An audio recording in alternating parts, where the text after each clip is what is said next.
Good morning, good morning, good morning. क्या हाल चाल? नमस्कार, नमस्कार, नमस्कार। Hello, hello, hello. Very very very good morning.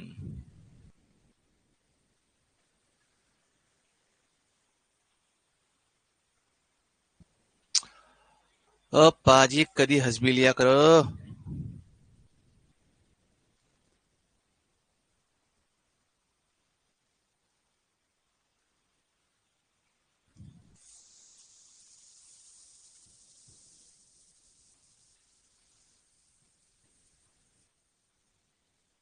हम्म,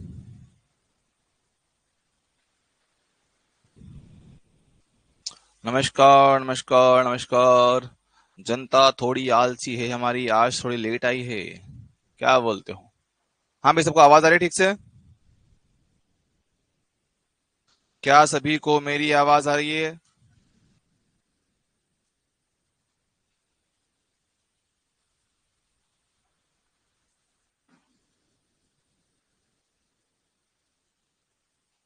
सर जी, प्रैक्टिस शीट के आंसर कैसे चेक करें बेटा? वो मैं दे दूंगा। ठीक है, मैं दे दूंगा, टेंशन ना लो। मैं ना उसके आंसर टिक करके आपको दे दूंगा। उसका आंसर टिक कर करा के उसकी फाइल डाल दूंगा मैं। आज नहीं, कल डालूंगा। ठीक है। Good morning, good morning, good morning, good morning. नमस्कार, नमस्कार, नमस्कार। अबे आज आज कौन सा दिन है बे? आज गुरुवार हो गया? Oh my God. This is not done. सुबह सुबह उठते भाई साहब क्या हो रहा है ये? मैं सुबह उठा हूं, उठते भाई साहब आ रहा है कि आपकी मेल आईडी किसी ने हैक करने की कोशिश की है। गोली मार दूं मैं किसी को?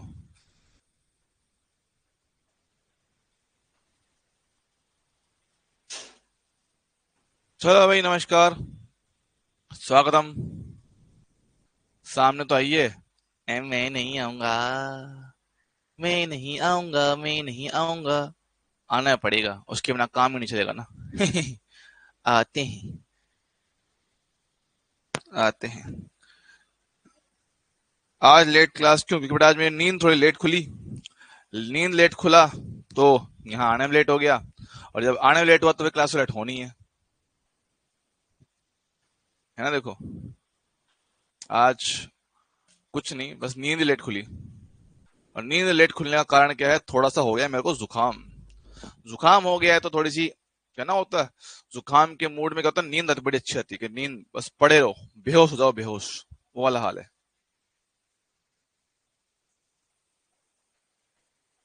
हाँ भाई।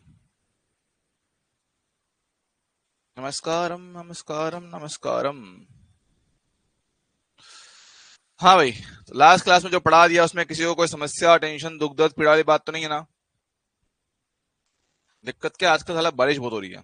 और इस बारिश के चलते मैं भीग गया। मैं भीग गया, आधा भीगा। और थोड़ा सा जुकाम मेरे को लग रहा है।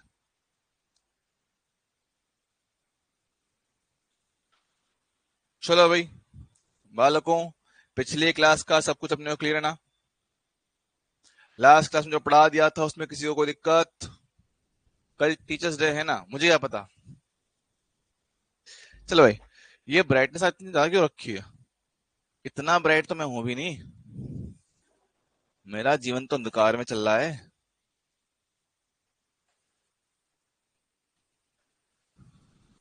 बट अभी तो, अभी कहीं नहीं भेजा है, अभी कहीं नहीं भेजा है। भेजेंगे। अब तो काला हो गया, ओहो। This is not done. अब ठीक है मामला। ठीक है। चलो भाई, स्टार्ट करते हैं लास्ट क्लास के कुछ अपने होमवर्क के साथ में। ठीक है। आ जाओ, आ जा रे, आ जा रे ओ मेरे होमवर्क आ जा, बच्चों के डाउट बता जा रे।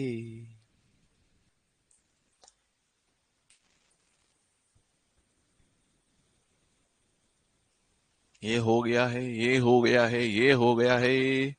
एक सवाल आपका, ये था क्या? हाँ, एक तो आपका होमवर्क ये था भैया। बताओ क्या आंसर है इसका? बालकों बता दो, क्या इसका आंसर आएगा?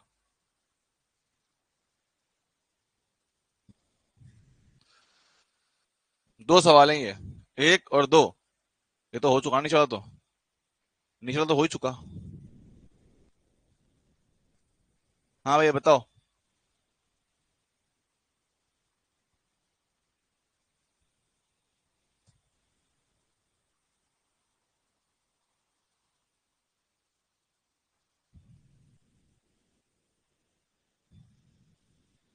हाँ भैया बताओ क्या आंसर है।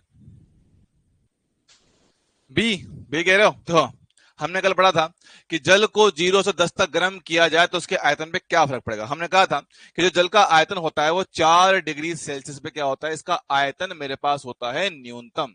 तो भैया अगर 0 से 4 तक में न्यूनतम है ना, अगर 4 है मेरे पास क्या न्यूनतम है, तो ग्राफ बनेगा कुछ इस प्रकार से, किसका, आयतन का ग्राफ तापमान के साथ कुछ इस प्रकार से बनेगा। हाँ जी सर। तो मेरे पास क्या है, पहले आपका आयतन घटा है, न्यूनतम हुआ है, फिर वापस बढ़ गया है, तो पहले घटेगा फिर बढ़ेगा। ऑप्शन कौन सा, बी इसका सही आंसर होगा, है ना, चलेगा। हाँ सर। आगे बढ़ी आगे बढ़ी आगे बढ़ी। और कौन सा क्वेश्चन होमवर्क था हमारे पास, और एक ये होमवर्क था, यही ना। बताओ ये क्या आंसर है इसका, क्या आंसर है इसका, पढ़ो। ग्लिसरीन का वास्तविक आयतन प्रसार गुणांक अपने को दे रखा है ना, और ठोस का रेखीय प्रसार गुणांक अपने को दे रखा है। ग्लिसरीन का आभासी आयतन प्रसार गुणांक क्या होगा, हमने कहा भैया आभासी बोले तो अपेरेंट, है ना। आभासी प्रसार गुणांक मेरे पास क्या होता है, real minus gamma solid. Sir आपको गामा सॉलिड नहीं पता है, अल्फा पता है, कोई बात नहीं। गामा सॉलिड होता है 3 × अल्फा एस होता है ना, चलेगा।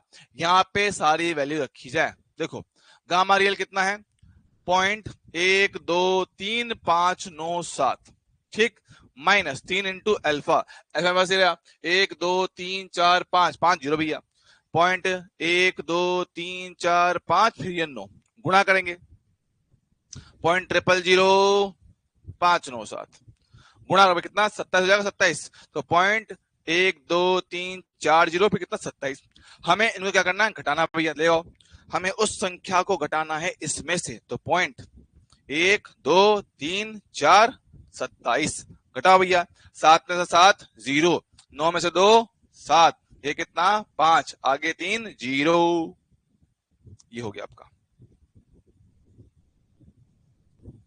देख लो। तो 0.00057, 0.00057 ऑप्शन बी आपका एकदम सही इसका आंसर बनेगा। हाँ जी मार साहब, आगे बढ़ाओ कहानी को। और कौन सा क्वेश्चन होमवर्क है आपका, रुक जाओ, इसके बाद ये वाला भी होमवर्क है आपका। हाँ ये भी होमवर्क है। बोला गया है कि घनत्व में आंशिक परिवर्तन क्या होगा, भाई वही कहानी, आंशिक बोले तो डेल्टा रो बाय रो, कल देखा था, minus gamma into delta T होता है। तो क्वेश्चन में हमें दे रखा गामा कितना, 5 × 10⁻⁴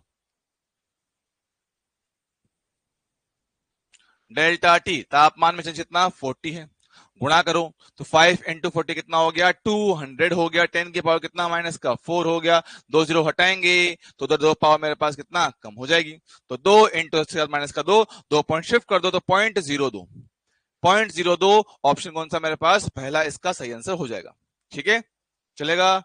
डन डन डन, एकदम सीधा सिंपल सरल सा सवाल है। फिर हमने आपको ये भी दिया, एक बढ़िया सवाल था, ये आपको होमवर्क में दिया गया है, देख लेते हैं, पढ़ते हैं।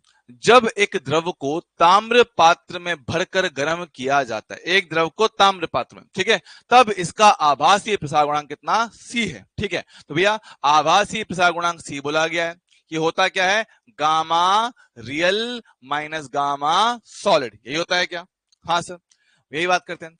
फिर बोल रहा है कि एवं जब इसे रजत पात्र में गर्म किया जाता है, जब इसे, रुक जाओ, गामा आभासी अपेरेंट कहेंगे, ठीक है।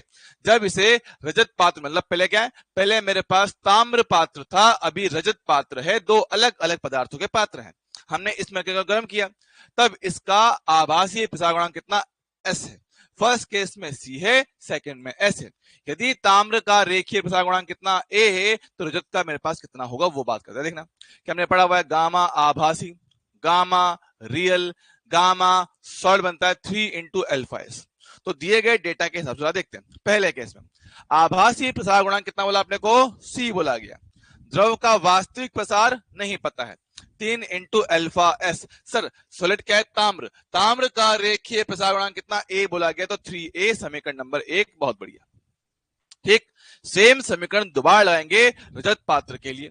तो रजत पात्र के लिए आपको आभासी प्रसार गुणांक कितना? एस बोला गया। द्रव तो मेरे पास सेम है और उसका रेखीय प्रसार गुणांक हमसे पूछा गया। ठीक है, इसको अल्फा एस कहते हैं। समीकरण नंबर 2 निकालना क्या है? क्वेश्चन के हिसाब से हमें निकालना है रजत का रेखीय प्रसार गुणांक, हमें निकालने को बोला गया। ठीक सर, तो ये मेरे पास समीकरण है। देखो भैया, अगर क्वेश्चन के दिए गए डेटा को ध्यान से समझें, अगर मैं समीकरणों को घटा दूं, ये माइनस ये plus, gamma R zero, C minus S यहां बचेगा, वहां पे माइनस का 3a, माइनस माइनस प्लस हुआ था तो प्लस 3 इंटू अल्फा एस आएगा। हमें निकालना है अल्फा एस, सिल्वर के लिए निकालना है, इसको ले आऊंगा इस तरफ, सी माइनस एस प्लस का 3a बराबर कितना? 3 इंटू अल्फा एस हो गया, इसका 3 यहां आके भाग में जाएगा, तो alpha S is equal to C minus S plus का 3a डिवाइड में कितना? 3 है। तो सी माइनस एस, वही कहां गया बे? किया तो ठीक है बे, हाँ, सी माइनस एस प्लस का 3 है। ऑप्शन कौन सा? बी है। ऑप्शन बी इसका सही आंसर होगा और बहुत ही अच्छा, बहुत ही बढ़िया सवाल है। ठीक है, हाँ जी सर, बहुत बढ़िया है, आगे बढ़ाओ कहानी को। ये हो गया क्या? हाँ, ये किया आप लोगों ने, ये किया आप लोगों ने। बात समझते हैं। हमने कहा है कि क्वेश्चन में हमारे पास कितना भाग बाहर निकला है, अपने को वो दिया हुआ है, समझना। बाहर कितना भाग निकला है उसकी बात हमसे कर रहा है ना। और जो बाहर हमारे पास भाग निकला है, बोले हमारे पास जो डेल्टा वी आभासी मेरे पास जो आया है ना, वो पूर्ण आयतन का 1/100 भाग है। सब पूर्ण थोड़ी, शेष भाग बोला, अरे गंवारो, बर्तन पहले फुल भरा हुआ था, बर्तन पहले फुल भरा हुआ था, अब आपने गर्म किया, प्रसार हुआ, कुछ द्रव बाहर आ गया, तो जो बाहर आ गया उसके बाद भी तो बर्तन फुल भरा है ना। क्या कह रहा हूं? कुछ द्रव बाहर आ गया, उसके बाद भी तो बर्तन फुला फुल भरा हुआ है। अरे हाँ सर, ये तो सोचा ही नहीं। सोचना कि बर्तन आपका अभी भी लबालब भरा हुआ है, लबालब भरा हुआ नहीं होता तो द्रव बाहर क्यों आता है कार्टून? अरे सर, बात तो सही कह रहे हो। तो ये क्या है मेरे पास? वास्तव में जो आपका आयतन बाहर निकला है वो वास्तविक आयतन का 1/100 भाग, वास्तविक आयतन का 1/100 भाग मेरे पास बोला गया है। अच्छा, तो बोला गया है आभासीय प्रसार गुणांक बताओ। इसमें क्या सवाल था? देखो, हम जानते हैं कि डेल्टा वी का फॉर्मूला होता है वी गामा डेल्टा टी। वैसे तो आभासी बोल रहा है, अरे कोई दिक्कत नहीं है। अगर मेरे पास ये आभासी आयतन में परिवर्तन पूछेगा तो मेरे पास गामा आएगा आभासी, गामा आभासी यूज ले लूंगा, काम खत्म। और ये मेरे पास कितना होगा? डेल्टा टी होगा। और मेरे लाल, वो पूछ तो यही रहा है ना, आभासी प्रसार गुणांक। अरे सर, डायरेक्ट फॉर्मूला बेचता है तो कुछ था ही नहीं इसमें, रखो वहां पे, यहां रखो। देखो देखो, डेल्टा वी कितना पास है? आयतन वी, आपका गामा आभासी है ना, delta T is equal to V बटे 100। ओहो, हमारे पास क्या है? वी से वी कट गया, गामा आभासी निकालने का है, 1/100, साथ में डेल्टा टी भी आएगा। ठीक है, डेल्टा टी कितना अपने पास? अपन ने 80 डिग्री सेल्सियस से गर्म किया है, 1/80 हो गया। कितना पास आएगा? अब 1/8, सर क्या 1/8 का मतलब होता है 0.125, और नीचे 3 जीरो को ऊपर लाया कितना? 10⁻⁻3। हाँ सर, देख लो मेरे पास पावर दे रखा है -4 -5 -4। हाँ सर, तो -4, अगर पावर को -4 करूंगा तो 1 पॉइंट शिफ्ट करो, 1.25 10⁻⁴। देख लो भैया, 1.25 10⁻⁴, ये आपका आंसर हो गया। आया कि नहीं आया? अरे हाँ सर, आ तो गया है। सीधा सिंपल सा सवाल है, इसमें अपने को कोई समस्या नहीं होनी चाहिए। ठीक है, तो था ये फॉर्मूला बेसी। ठीक है, बस सिंपल कहानी भैया कि अगर आभासी आयतन चेंज है तो गामा भी आभासी यूज कर लूंगा, काम खत्म। है तो प्रसारी, है ना। सुमो खान जी, एडवांस में हैप्पी टीचर डे, एडवांस में थैंक यू। अरे जनता बोलो हाँ के ना।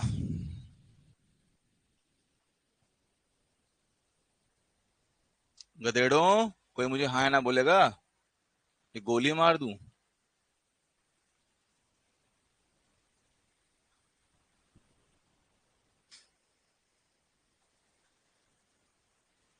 भैया क्लियर है यहां तक कहानी? ठीक है। क्या से क्या हो गई बेवफा।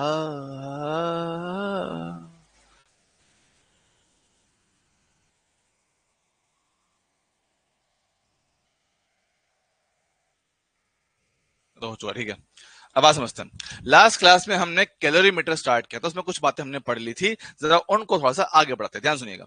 कैलोरीमीटर लास्ट क्लास में थोड़ा बहुत हमने पढ़ लिया था, उसके बारे में जरा बात की जा रही है, ध्यान से उसको सुनेंगे। देखो सुनो, तो हमने कहा था कि जब कभी किसी पदार्थ को ऊष्मा दी जाती है तो उसमें दो काम हो सकते हैं। एक, उसके तापमान में बदलाव हो सकता है। दूसरा, उसकी अवस्था में बदलाव हो सकता है। ये हमने पढ़ा था, करेक्ट है क्या? हाँ सर। जब कभी किसी पदार्थ को ऊष्मा दिया जाता है तो दो तरह के काम मेरे पास हो सकते हैं, या तो उसका टेम्परेचर चेंज होता है या उसका फेज चेंज होता है, करेक्ट है क्या? हाँ सर। तो मेरे पास क्या है, Q बराबर ms डेल्टा टी। में m क्या होता है? m होता है द्रव्यमान। s क्या होता है? विशिष्ट ऊष्मा। डेल्टा टी मेरे पास क्या है? तापमान का परिवर्तन। ये L क्या होता है? लेटेंट हीट, गुप्त ऊष्मा होती है। हाँ जी सर।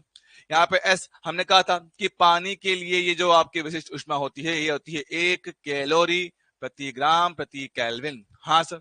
या हम पढ़े जूल में, तो मेरे पास कितना था भैया? 4.2 जूल प्रति ग्राम प्रति केल्विन था।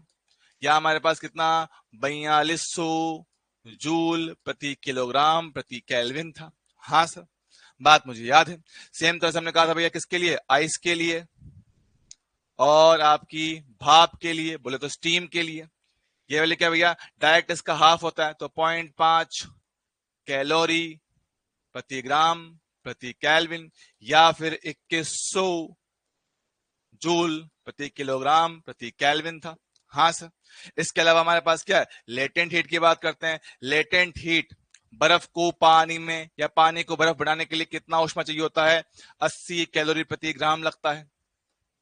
स्टीम के लिए कहा था हमने, पानी को भाप या भाप को पानी बनाने के लिए कितना ऊष्मा लगता है? 540 कैलोरी प्रति ग्राम था। ठीक है। उसके अलावा हमने एक फेजर डायग्राम पढ़ा था, उम्मीद है वो सब आपने रिवाइज कर लिया होगा।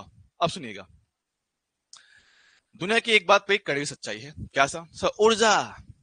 ऊर्जा हमेशा संरक्षित रहता है। क्या? ऊर्जा मेरे पास हमेशा संरक्षित रहता है। भाई ऊर्जा को ना तो बना सकते हो ना बिगाड़ सकते हो, खाली एक वस्तु से दूसरी वस्तु में ट्रांसफर कर सकते हो या उसको एक प्रारूप से दूसरे प्रारूप में चेंज किया जा सकता है।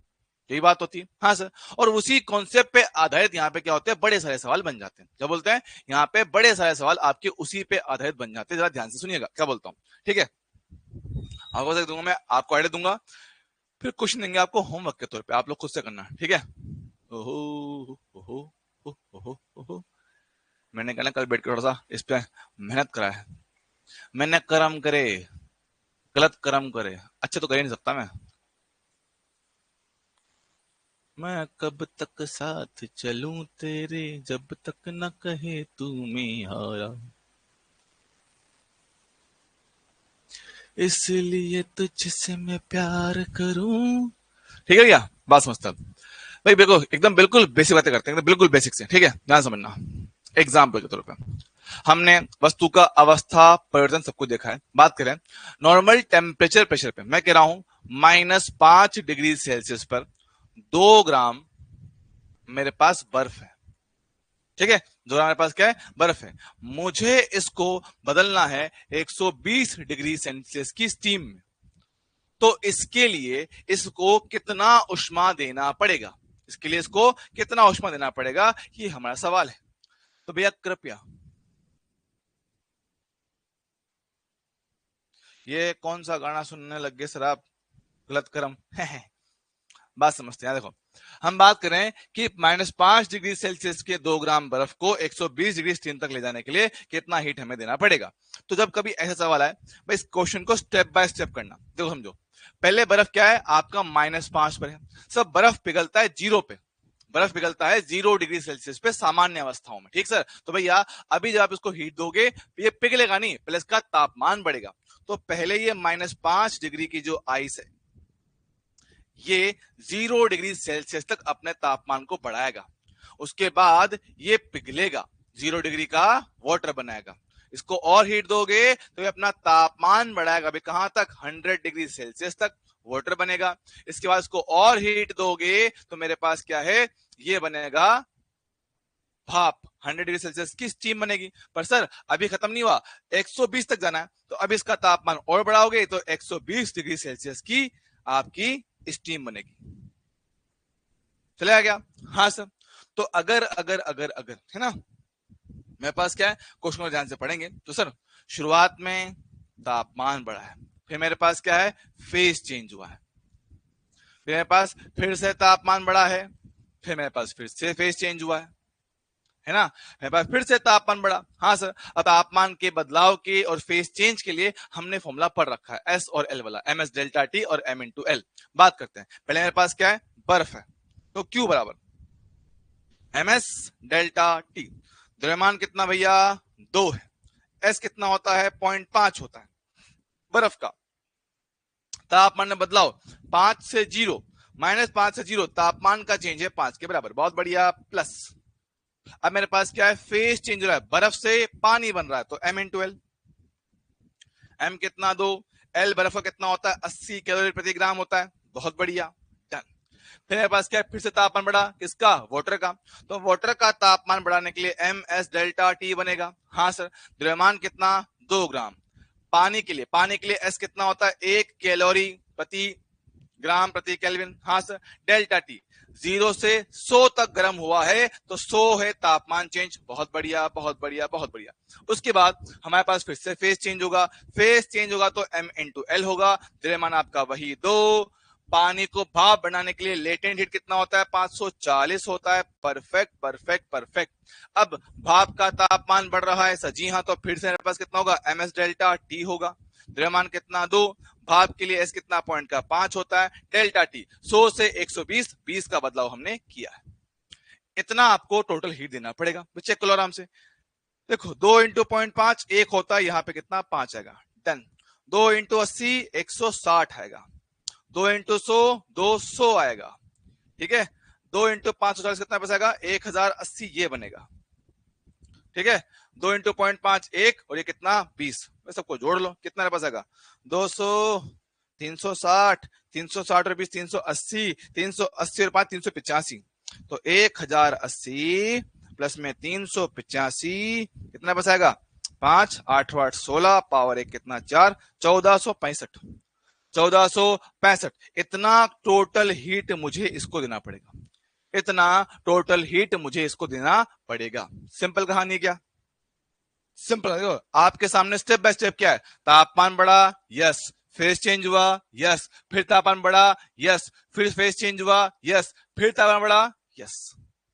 फॉर्मूला आपके सामने है, सारे डेटा आपको बता रखे हैं, आपको याद होगा तो भाई बहुत हलवा सवाल होता है। और हाँ, एग्जाम में 1-2 बार ऐसे क्वेश्चन पूछे गए हैं, नीट में भी और जेईई मेंस में भी।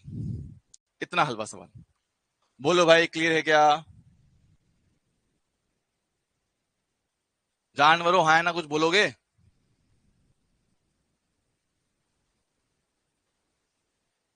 ठीक है। सर ऐसा एक सवाल हमें दे दो, ऐसा एक सवाल हमें भी दे दो, ताकि एक बार हम भी कर लें, हमें भी थोड़ा कॉन्फिडेंस आ जाए। भाई देख लो, -10 डिग्री सेल्सियस पर बर्फ है, कितना, 5 ग्राम। मुझे इसको 80 डिग्री सेल्सियस पानी तक गर्म करना है, तो उसके लिए कितना हीट मुझे देना पड़ेगा। तुरंत प्रभाव से सॉल्व करो, तुरंत प्रभाव से सॉल्व कर दिया जाए, तुरंत प्रभाव से सॉल्व कर दिया जाए।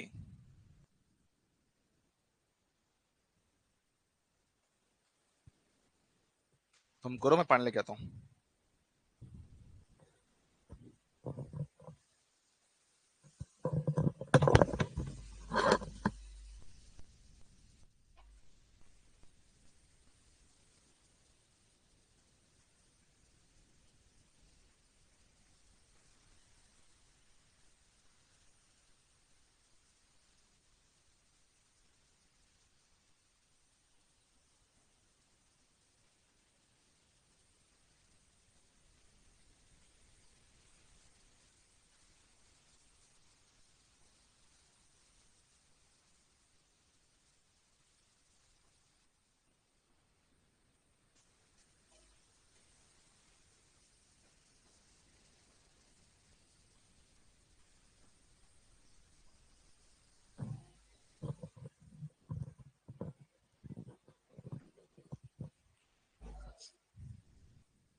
चेक करें, देखो आराम से, आ जाओ आ जाओ आ जाओ, क्या कह रहा है भैया?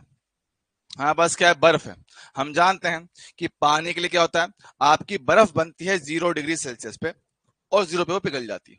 ठीक है, अभी कितने पर है, 10 पे। क्या बर्फ को हीट दूंगा तो वो पिघलेगा? नहीं सर, वो पिघलता है 0 पे। ये तो -10 है, तो पहले इसका तापमान बढ़ेगा। तो पहले ये जो बर्फ है, ये 0 डिग्री आइस तक अपना तापमान पहले बढ़ाएगी। 0 पहुंच गया, अब ये पिघलेगी। अब ये पिघलेगा, 0 डिग्री वाटर बनाएगा, पिघलेगा, फेस चेंज होगा। 0 से हमें जाना है 80 तक, तो भैया अभी ये तापमान बढ़ाएगा कहां तक, 80 डिग्री सेल्सियस पानी तक। हाँ जी सर, एकदम बढ़िया, ठीक भैया। तो ले आओ, सबसे पहले तापमान, सबसे पहले तापमान एम एस डेल्टा टी। द्रव्यमान कितना है, 5 ग्राम। बर्फ के लिए एस कितना होता है, 0.5 होता है। तापमान का चेंज -10 से 0, -10 से 0 10 का बदलाव होगा, डन। इसके बाद फेस चेंज है, फेस चेंज में कितना फॉर्मूला होता है, m इंटू एल होता है। द्रव्यमान कितना, 5, एल कितना है पास, 80। हाँ जी सर, कर जाएगा। उसके बाद फिर से तापमान का चेंज है, तो एम एस डेल्टा टी कर दूंगा। द्रव्यमान कितना मेरे पास है, 5। पानी के लिए एस कितना, 1, डेल्टा टी 0 से लेकर 80 तक का तापमान का बदलाव है 80 के समान। भाई करो, पॉइंट आओ, 0 काटो, 5 इंटू 5 25, 5 8 40, 5 8 40, तो 400 कितना, 800, तो 825 कैलोरी इतना उष्मा अपने को लगेगा, इतना उष्मा अपने को लगेगा सॉल्व करने में। तुम लोग का 600 कैसे आ रहा है बे? तुम लोग का 600 कैसे आया? क्या कर रहे हो बे तुम लोग? What are you doing? गधेड़ो, क्या कर रहे हो? यहां ध्यान दो, 825 आ रहा है। ठीक है भैया, ये आपका आंसर हो गया। अब सुनो क्या होता है, क्वेश्चंस याद करते हैं थोड़े और भी अलग तरह के। वन कैसे है, कौन सा वन, कौन सा वन बेटा, 10 है ना वो तो, ये वन। बेटा पानी के लिए एस कितना होता है, पानी के लिए बेटा एस 1 होता है ना, पानी के लिए एस कितना होता है, 1 होता है ना यहाँ पे। तो क्या कर रहे हो?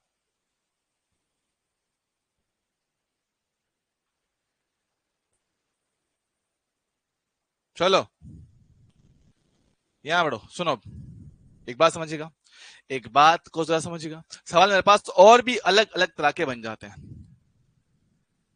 मानो एग्जाम्पल के तौर पे, कि साहब मान लो मैंने किसी वस्तु है जिसका द्रव्यमान कितना m है, मैंने उसको यहां से छोड़ा है, रिलीज किया है प्रारंभिक चाल 0 के साथ। अब ये गया, जमीन पे टकराया, टकराया, है ना। इसकी ऊंचाई कितना आपने कह दिया, h। ठीक है, ठीक है, समझना। तो हमसे ये कहते हैं, हमसे कहा गया है कि भैया यदि कुल कुल यांत्रिक ऊर्जा का, कुल यांत्रिक ऊर्जा का 50% हीट में चला जाए, हीट के हीट में चला जाए,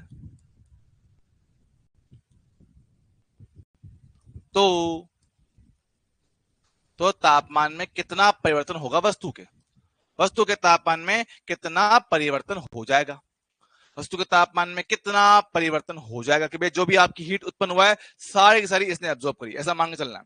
ऐसा में मान के चलना है कि जितना हीट उत्पन्न हुआ है सारा का सारा इन भाई साहब ने एब्जॉर्ब कर लिया। सवाल ये कि इसके पास कुल यांत्रिक ऊर्जा जो थी ना, वो सारी की सारी आपकी उसका 50% हीट में कन्वर्ट हो गया, वस्तु ने एब्जॉर्ब कर लिया। तो वस्तु के तापमान में कितना मेरे पास बदलाव आएगा, सोचते हैं।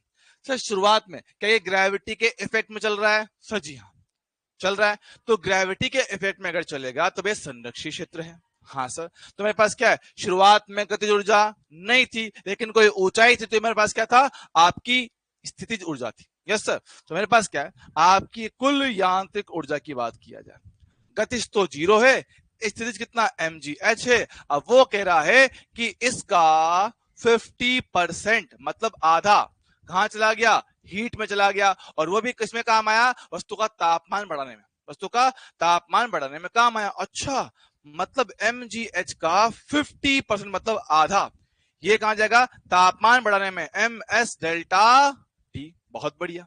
एम एस डेल्टा टी, हाँ सर। एम से एम कट जाएगा, निकालना क्या? डेल्टा टी, तो डेल्टा टी बरोबर जी एच बटे में 2 × एस। क्या बात सर, मजा ही आ गया। एक नंबर भाई, एक नंबर। बोलो आया कि नहीं आया?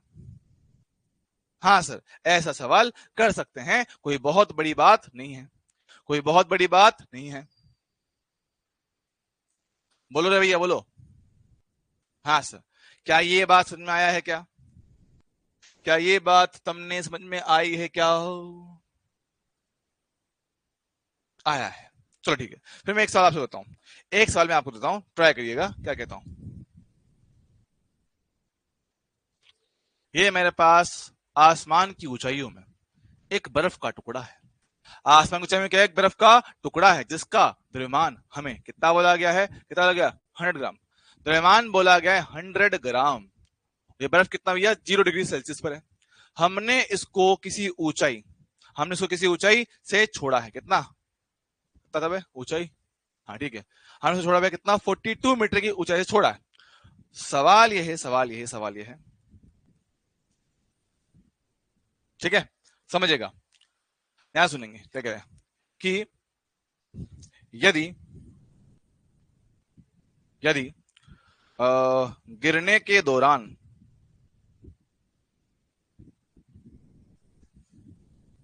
गिरने के दौरान कुल ऊर्जा का 25% भाग हीट के रूप में अवशोषित हो जाए, अवशोषित हो जाए, हो जाए, तब कितना बर्फ पिघल जाएगा? कितना बर्फ पिघल जाएगा? बताओ सर, ये गलत बात है। खुद बताते हो तापमान चेंज का, हमें देते हो फेस चेंज का। बाबू गलत बात है ये। अरे गलत नहीं है, देख समझ। हमें पता है कि जब वस्तु ऊपर से नीचे गिरेगा तो कुल ऊर्जा का 25% भाग मेरे पास क्या है? हीट में कन्वर्ट हो रहा है, ऐसा वो कह रहा है। चलो मान लेते हैं।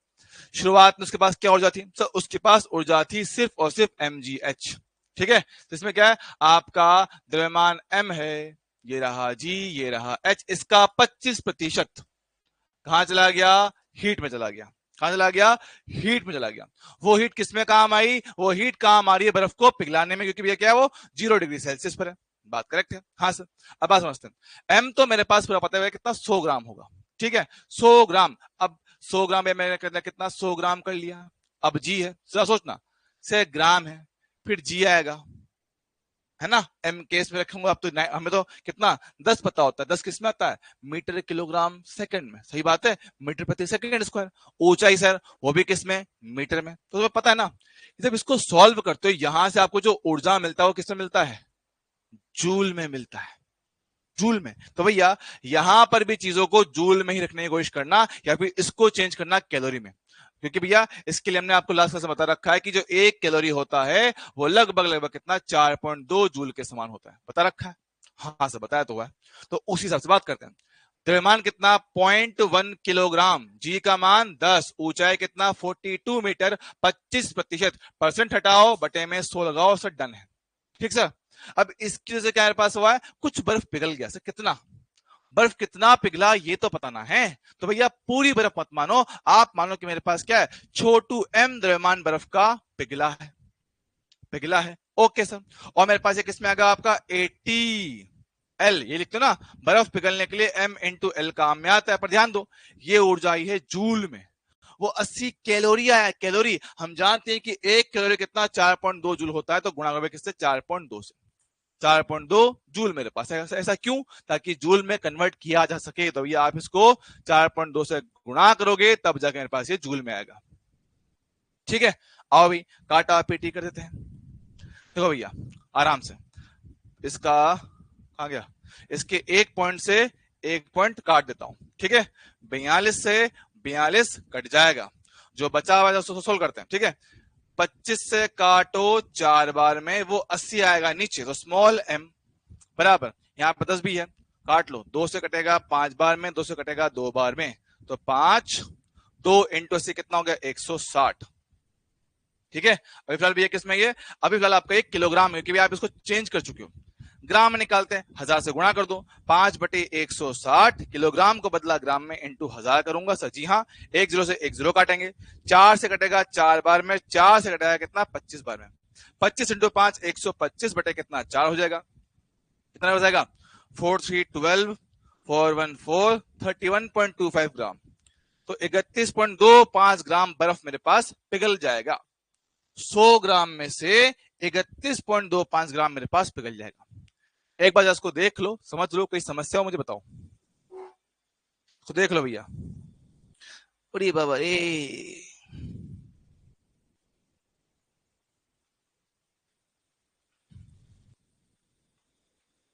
बताओ बे कार्टूनो,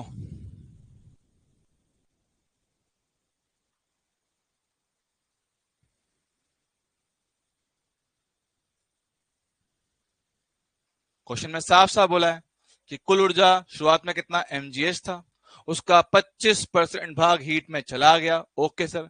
अब यहाँ पे क्लियरली बोल रहा है कि बर्फ है 0 डिग्री सेल्सियस पे, ऐसे में अगर उसको हीट मिलेगा तो वो पिघलेगा ही सही, पिघलेगा तो फॉर्मूला m इंटू एल काम आएगा, पर सर कितना बर्फ पिघलेगा ये नहीं पता, तो हमने मान लिया कि छोटू m है, पर ध्यान दे इधर एनर्जी मिलेगा जूल में, उधर मिलेगा कैलोरी में। बेटा तू बता, भूरम भैया काइनेटिक एनर्जी नहीं है, तू बता, शुरुआत में वस्तु को छोड़ोगे तो प्रारंभिक चार्ज 0 होता है, प्रारंभिक चार्ज 0 होगा तो गतिज ऊर्जा कितना दोस्त 0 तो आएगा, है ना।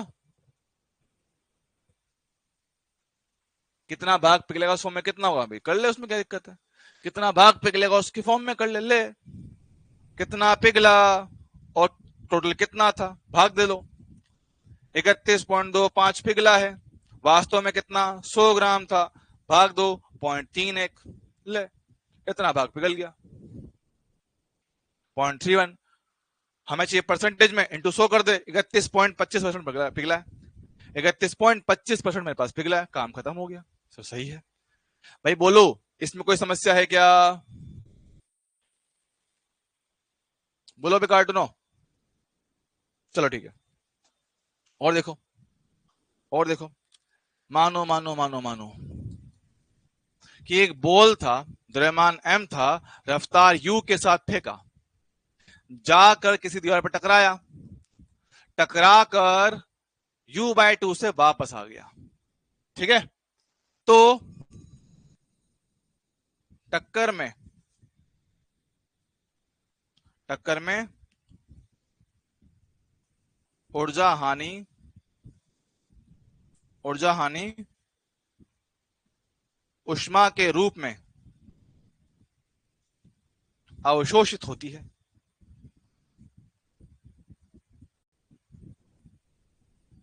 हो तो डेल्टा टी वस्तु के तापमान में कितना बदलाव होगा, सिंपल सा फंडा है सर। अगर यूनिट पे ध्यान नहीं दिया तो वही नहीं पड़ जाएंगे, हाँ बेटा सही बात है, देना पड़ेगा, ये तो खास इंपोर्टेंट पार्ट है इसका, यूनिट पे ध्यान नहीं दोगे तो प्राण पखेरु उड़ पड़ेंगे तुम्हारे। देख लो भैया, सब वस्तु आई, टकरा की u/2 से वापस चली गई, तो बोल रहा है कि टक्कर में जो आपका एनर्जी लॉस हुआ है वो ऊष्मा के रूप में अवशोषित हो गया है, तो उसकी वजह से तापमान में कितना बदलाव होगा। मैं देख लो, हम आए थे शुरुआत में हाफ m/u² के साथ आए थे, बाद में कितना बचा है हाफ m, रफ्तार कितना u/2 बचा हुआ है, हाँ सर।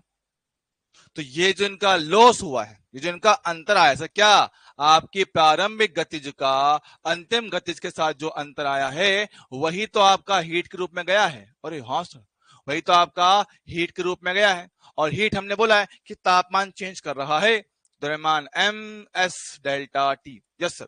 अब तापमान बदलेगा तो पूरी वस्तु का ही बदलेगा सर, जी हाँ, तो उसके हिसाब से आप m कॉमन लेके काट सकते हो, जो बचा है जरा उसको सिंप्लीफाई करते हैं, तो ये पास कितना u²/2 होगा, 2 का स्क्वायर 4, 4 इंटू 2 कितना 8, तो u²/2 कितना 8 हो गया, इक्वल में कितना s इंटू डेल्टा टी हो गया, एलसीएम लिया जाए कितना 8 लोगे, एलसीएम यहाँ पे आएगा 4 माइनस का 1 कितना u²,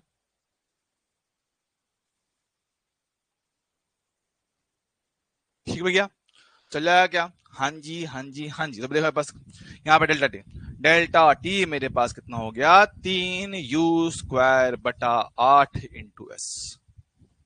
ये है आपका तापमान का चेंज। चल जाएगा। तो भाई ऐसे अनगिनत सवाल बन जाते हैं, ऐसे सवालों की कोई लिमिट ही नहीं है।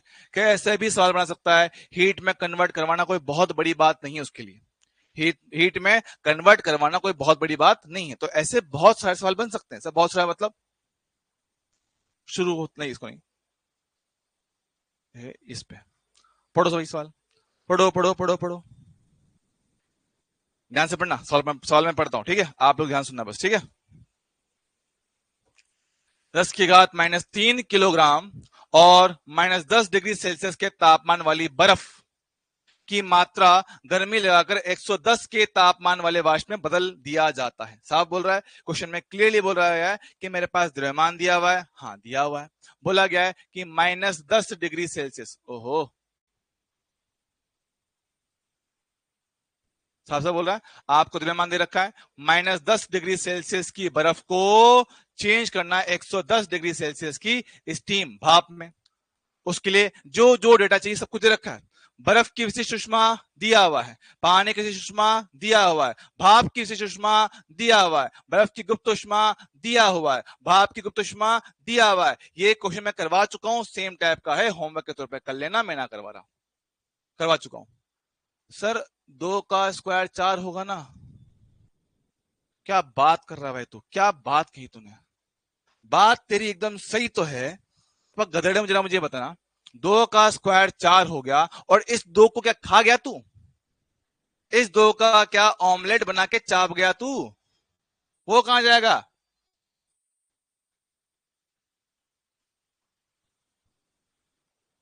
4 × 2 8 ये लिखा है, लपड़ झंडूस। ठीक है भैया, तो ये क्वेश्चन तुम करोगे होमवर्क में, ऐसा मैं करवा चुका हूं, काम खत्म। यहां देखो अगला सवाल, अगला सवाल। एक बंदूक 300 केल्विन तापमान पर एक शीशे की गोली को लकड़ी के ब्लॉक में दागती है। ध्यान से सुना, क्या बस क्या है? शुरुआत का तापमान है, एक गोली को हमने दागा है, दागो। गोली का पिघलने का तापमान 600 केल्विन है। अभी कितने पर है? 300 पे। अभी 300 केल्विन पर है, 600 पे वो पिघलेगी और पिघल जाती है, ब्लॉक में प्रवेश करती है और पिघल जाती है, मतलब 600 केल्विन का तापमान प्राप्त किया है उसने। क्लियरली बोल रहे हैं कि आपकी गोली पिघल जाती है। आई थी 300 केल्विन पे, पिघलेगी 600 केल्विन पे। सर ठीक है, यदि इस प्रक्रिया में कुल आवश्यक गर्मी 625 जूल है तो गोली का द्रव्यमान कितना होगा?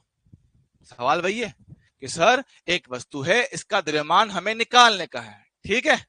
पहले वो 300 केल्विन पर थी, उसको हीट मिला होगा, तो पहले उसका तापमान 600 केल्विन तक बनेगा, तापमान बढ़ेगा और उसके बाद वो फेस चेंज करके पिघल जाएगी, फेस चेंज करके मेल्ट हो जाएगी, पिघल जाएगी।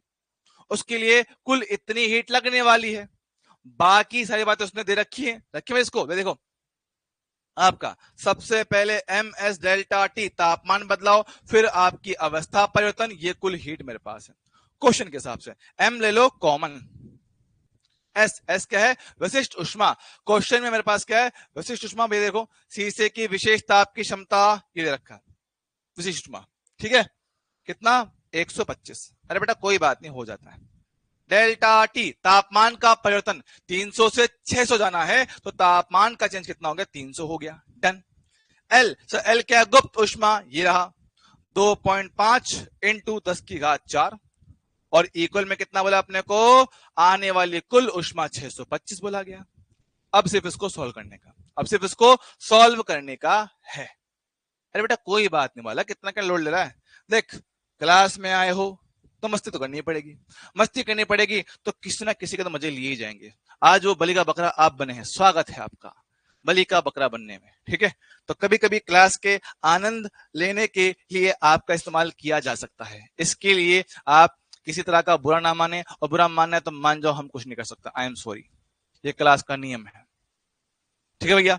सुनो भाई, यहां सुनो, 125 × 3 कर सकते हैं क्या? हाँ सर कर सकते हैं। मैं देखता हूं कितना मेरे पास, ये हुआ m, करो भैया कितना आएगा? 3 5 15, 3 2 6 7, 3 कितना हो गया? 7 में 2 जीरो और भी है, ठीक है? 4 जीरो है तो भैया 1 पॉइंट हटेगा और 3 जीरो लग जाएंगे, 25,000। Oh my God. ठीक, प्लस बराबर में कितना 625 है। भाई इनको ऐड किया जाए, है ना, 250 प्लस 375 लाना पड़ेगा यार।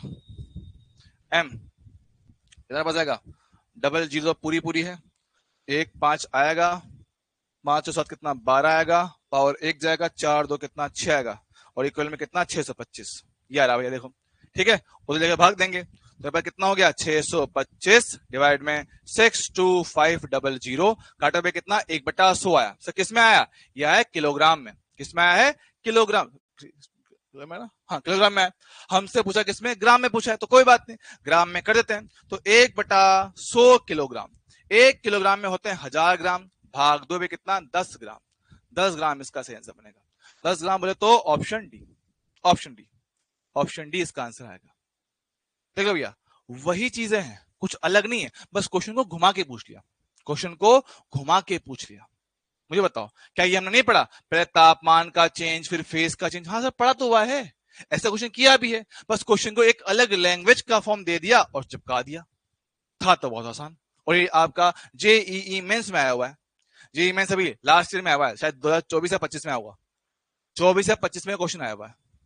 हो सर सही है, क्या मुझे इसमें कोई समस्या है क्या दोस्त, ना जी ना सर, एकदम बढ़िया सीधा सिंपल प्यारा सवाल था। ठीक है भैया, आगे बढ़ो आगे बढ़ो आगे बढ़ो आगे बढ़ो, सवाल पढ़ के बताओ क्या हम इस क्वेश्चन को कर लेंगे, सवाल पढ़ के बताओ कि क्या हम इस सवाल को कर लेंगे। बोला गया कि 10 ग्राम द्रव्यमान की शीशे की एक गोली है, 300 मीटर प्रति सेकंड की गति से एक लकड़ी के गुटके में टकराती है, विराम में जाती है, यह मानते हुए कि ऊष्मा का 50% गोली द्वारा अवशोषित होता है, मतलब जितनी ऊर्जा लेके आया था उसका 50% आपका अवशोषित हो गया ऊष्मा के रूप में, तो गोली के ताप में कितना वृद्धि होगा, कर सकते हो क्या।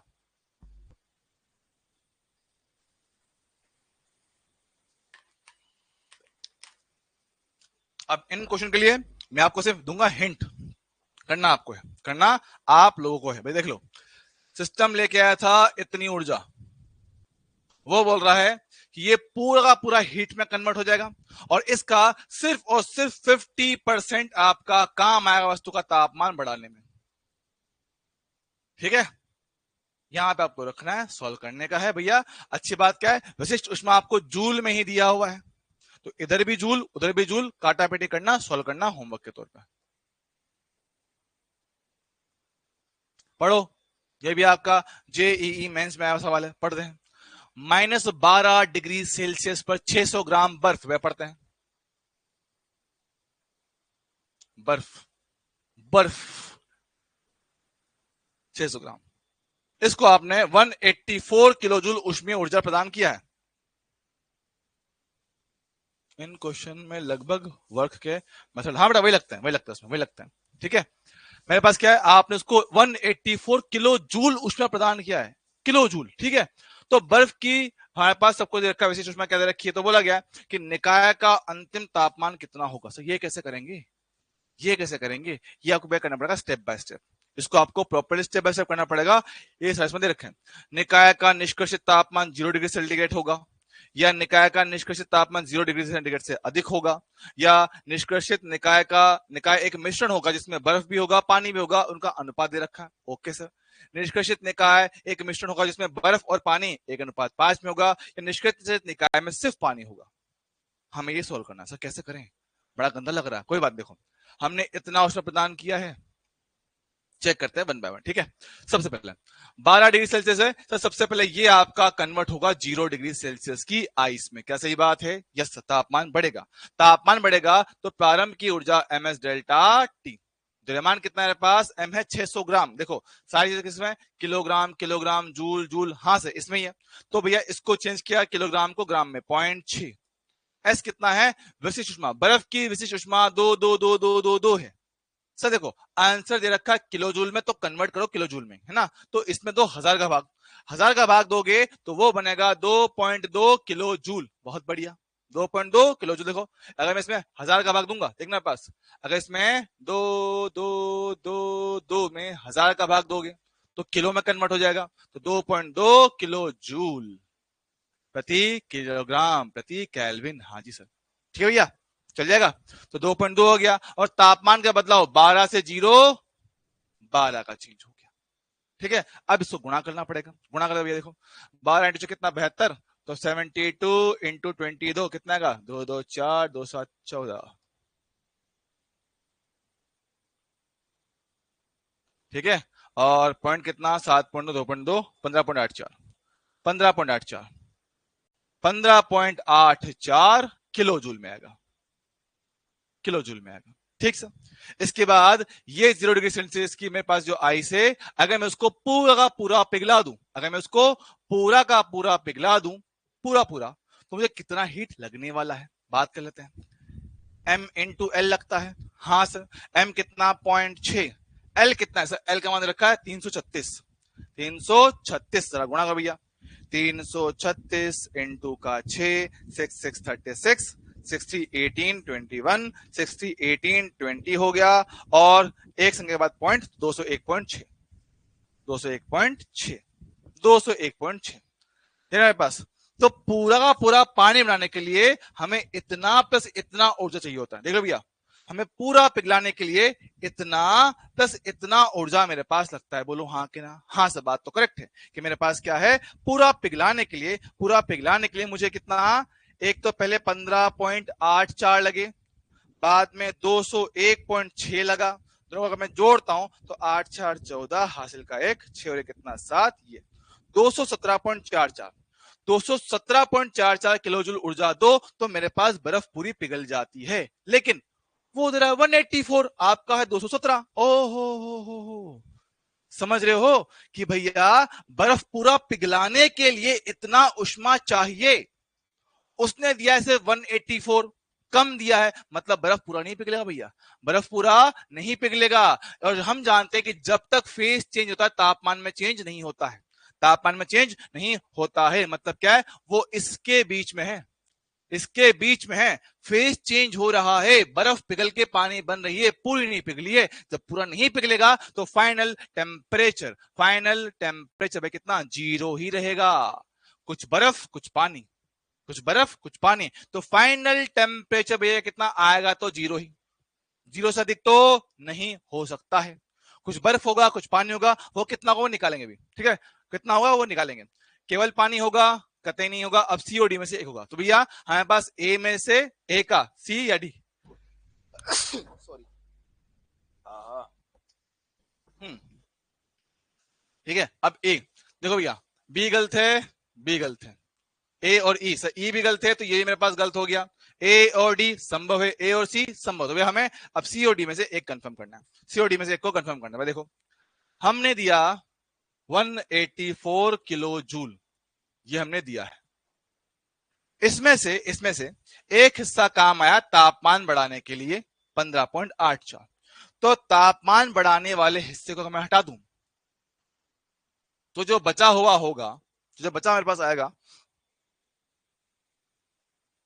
कितना मेरे पास है,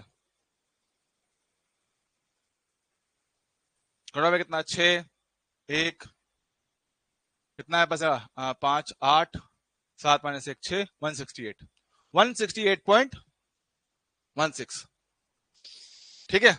आहा, तो मेरे पास क्या है 168, तो ये जो बची हुई उष्मा है ये किसमें काम आएगी, ये बर्फ को पिघलाने में काम आएगी। जो बची हुई उष्मा है वो बर्फ को पिघलाने में काम मेरे पास आएगा। हाँ सर, तो ये मेरे पास आया बर्फ को पिघलाने में 168.16, कितना स्मॉल m इंटू एल कर देता हूं। हाँ सर, स्मॉल m तो निकालने का है 168.16 और एल कितना दे रखा है सर, क्वेश्चन में हमें एल दे रखा कितना 336। हाँ सर 336 हमें दिया हुआ है, दिया हुआ है क्या, हाँ सर, विभाग दो, काटते हैं। देखो देखो काटोगे ना तो ऑलमोस्ट ये 2 बार में कटेगा, ऑलमोस्ट 2 बार में कटेगा, है ना। 1/2 कितना, लमसम 0.5 के आसपास होगा, 0.5 के आसपास, मतलब कितना मेरे पास 500 ग्राम के लमसम, 500 ग्राम के लमसम मेरे पास ये आएगा, 500 ग्राम के लमसम मेरे पास ये आएगा। मतलब मेरे पास बर्फ ज्यादा पिघल गया है तो पानी ज्यादा है, पानी ज्यादा है देखो, क्योंकि 600 ग्राम तो कुल बर्फ ही था भाई, 600 ग्राम तो कुल बर्फ था, 600 ग्राम तो कुल बर्फ था, 500 के आसपास उसमें आ गया, मतलब पानी ज्यादा भैया, पानी ज्यादा है और बर्फ कम है, पानी ज्यादा बर्फ कम, पानी ज्यादा बर्फ कम। देखना बर्फ पानी का अनुपात 5:1, इसके हिसाब से तो बर्फ ज्यादा है। नहीं सर, पानी ज्यादा है, पानी ज्यादा है, बर्फ कम है। तो भैया बर्फ और पानी का अनुपात दो, बर्फ का अनुपात कितना 1, पानी का अनुपात 5। यस, तुम ही करेक्ट हो, तुम ही करेक्ट हो। फिर भी अगर आपको मन में शंका हो कि सर ये कैसे किया, एग्जैक्ट देख ले भैया, हमारे पास ये बर्फ पिघल के क्या बन चुका है, पानी बन चुका है। भाई देखना भैया आराम से सर, तो पानी की मात्रा मेरे पास आ गई है 500 ग्राम। जो बचा मेरे पास क्या है, वो बर्फ होगा। कितना मेरे पास, पूरे 600 ग्राम में से 500 ग्राम चला गया, 100 ग्राम बचेगा, 100 ग्राम बचेगा। हमसे पूछा अनुपात मास आइस का, मास वाटर का। आइस का कितना मेरे पास आया है, लमसम 100 ग्राम। ये कितना आया है, 500 ग्राम। काटा पे कितना, 1/5। ले, एग्जैक्ट आ गया, एग्जैक्ट आ गया, एग्जैक्टली आ गया। सर सवाल बड़ा खतरनाक था। भाई खतरनाक नहीं है, इसमें बहुत सारी चीजें अपने सीख ली। इस क्वेश्चन में मैंने बहुत सारी चीजें सीख ली है सर। जैसे समझो, पहले एक बार देख लो, देख लो, समझ लो, फिर मैं जरा इसको एक बार दोबारा एक्सप्लेन करूंगा, पर देख लो एक बार क्या बोल रहा हूं।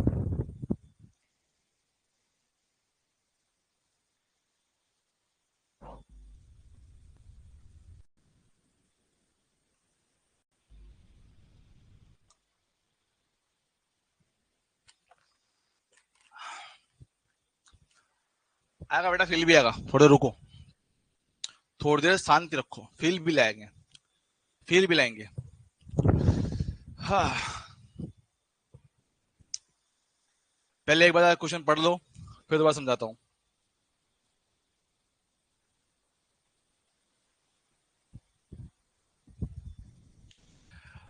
देखो सवाल समझते हैं। सवाल में क्या है कि आपने 600 ग्राम बर्फ जो -12 डिग्री सेल्सियस पर है, आपने उसको कुछ दिया है उष्मा 184 किलो जूल।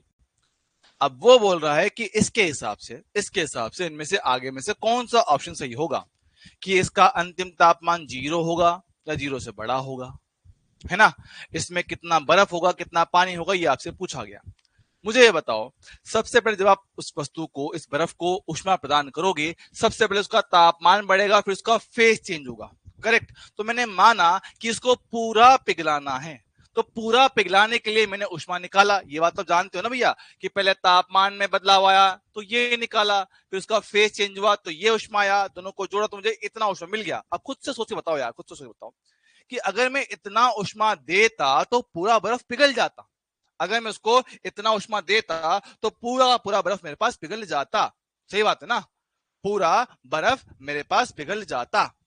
पर आपने उससे कम दिया है ना। सोचो ना कि बर्फ को पिघलने के लिए 217 चाहिए, बर्फ को पिघलने के लिए 217 चाहिए। देख कितना रहे हो, 184। क्या पिघलेगा पूरा? नहीं सर, 217 देते तो पूरा पिघल जाता। आपने कम दिया है, कम दिया तो पूरा नहीं पिघलेगा, कम दिया तो पूरा नहीं पिघलेगा। तो ये तो कंफर्म है कि बर्फ पूरा नहीं पिघला है। और ये भी पक्का है कि आपने जो उष्मा दिया है वो तापमान बढ़ाने वाली उष्मा से ज्यादा ही है। देखो 15.84 था 0 डिग्री आइस पे पहुंचाने के लिए, आपने दिया तो उससे ज्यादा है, दिया तो उससे ज्यादा ही है ना। तो भाई तापमान तो 0 तक पहुंचा ही है, लेकिन पूरा पिघल नहीं पाया, पूरा नहीं पिघलेगा। हम लोग ने पढ़ रखा है कि जब फेज चेंज होता है तापमान में बदलाव नहीं आता है, जब फेज चेंज होता है तापमान में बदलाव नहीं आता है। तो जब तक आपकी बर्फ पूरी तरह पिघल नहीं जाती है, तापमान आपका 0 ही रहेगा। और हम तो कह रहे हैं कि बर्फ पूरा नहीं पिघला है, बर्फ पूरा नहीं पिघला है, बर्फ पूरा नहीं पिघला है। सीधा सिंपल फंडा, बात समझो तो समझेगा। सर बर्फ पूरा नहीं पिघला है, हाँ सर, अगर बर्फ पूरा नहीं पिघला है तो कन्फर्म है कि तापमान तो 0 ही आएगा, 0 से ऊपर नहीं जा पाएगा। ये पॉइंट तो कन्फर्म हो गया। तो इसके आधार पे ऑप्शन बी हो गया गलत, है ना। ऑप्शन ए भी होगा गलत। सर क्यों? क्योंकि हमारे पास बर्फ पूरा पिघला ही नहीं। जब बर्फ पूरा नहीं पिघला है तो निकाय में केवल पानी नहीं होगा, बर्फ भी होगा साथ में, बर्फ भी साथ में होगा। अब सर ये दो ऑप्शन कहां गए, ये रहा सीओडी, कि भाई कितना बर्फ कितना पानी। अब थोड़ा दिमाग लगाते हैं, थोड़ा अगर कॉमन सेंस का इस्तेमाल करें, थोड़ा अगर कॉमन सेंस का इस्तेमाल किया जाए, सुनिएगा। बर्फ को पिघलाने के लिए हमें 201 उष्मा चाहिए एक्स्ट्रा, 201। अगर मैं 184 में से ये 15 घटा दूं, 184 में से ये 15 जो तापमान बढ़ाने के लिए उष्मा थी, इसको घटा भी दिया जाए तो कितना आएगा, 160 के आसपास, 160 के आसपास। सोचना 200 देने पर पूरा बर्फ पिघल जाता, 200 और देने पे पूरा बर्फ पिघल जाता, बचा कितना 160 के आसपास। तो पूरा तो नहीं पिघलेगा, लेकिन इतना कंफर्म है कि आधे से ज्यादा पिघलेगा। बोलो हाँ कि ना? के पास क्या है, जितना पिघलेगा आधे से ज्यादा, ऑलमोस्ट ऑलमोस्ट सारा पिघल जाएगा। सर क्यों, सोचना है, देखो कुछ सोचो, थोड़ा कॉमन सेंस लगाते हैं, मुझे बताओ। ये देख, 200 किलो जूल और मिल जाता तो पूरा 600 ग्राम पिघल जाता। हाँ सर, 1 किलो जूल पे 600 बटा 200 पिघल जाता। पर हम कितना दे पा रहे हैं, हम दे पा रहे हैं 160 के आसपास। हाँ सर, यही ना, काटो 3 गुणा करो, ऑलमोस्ट ऑलमोस्ट कितना 480। 480 बोलो तो क्या सर, क्या है, लगभग लगभग 500। तो 500 ग्राम बर्फ पिघल रहा है ना, 500 ग्राम बर्फ पिघल रहा है, मतलब क्या मेरे पास 600 में से 500 अधिकतम बर्फ पिघल चुका है, तो बर्फ की मात्रा कम होगा। समझ रहे हो कि मेरे पास आपके 600 ग्राम में से 500 ग्राम तो पिघल गया, अधिकतम मात्रा पानी बन चुका, तो बर्फ की मात्रा कम होगी। तो बर्फ की मात्रा कम होगी, तो बर्फ की मात्रा कम वाला ऑप्शन देख लो, बर्फ की मात्रा कम, बर्फ की मात्रा इसमें कम है, बर्फ की मात्रा इसमें ज्यादा है। ज्यादा नहीं भैया, बर्फ कम बचा हुआ है, तो ऑप्शन डी करेक्ट होगा। तो ऑप्शन ए और डी ऑप्शन सी करेक्ट होगा। प्रॉपर तरीका करना है, प्रॉपर तरीका मेरे पास ये रहा कि भैया आपने दिया इतना उष्मा, इसमें से 15.84 किसमें काम आया, बर्फ का तापमान बढ़ाने में, बढ़ा दिया, तो जो बचा हुआ है वही तो बर्फ को पिघलाएगा, वही तो बर्फ को पिघलाएगा। तो इससे हमने बर्फ को पिघलाया, कितना पिघला, एम वो हमने निकाला 0.5, 500 ग्राम आया, काम खत्म। अब बताओ, अब क्वेश्चन समझ में आया कि नहीं आया, अब क्वेश्चन समझ में आया है कि नहीं आया, जल्दी बताओ। अब क्वेश्चन समझ में आया है कि नहीं आया, जल्दी बता दो भैया फटाफट से। अब समझ में आया कि नहीं आया? देखो ये थोड़े डिफरेंट टाइप के सवाल होते हैं, ये थोड़ा डिफरेंट टाइप के सवाल होते हैं, थोड़ा कंफ्यूज शुरुआत में कर सकते हैं, लेकिन भाई होते बहुत आसान, बहुत आसान क्वेश्चन होते हैं। ठीक है,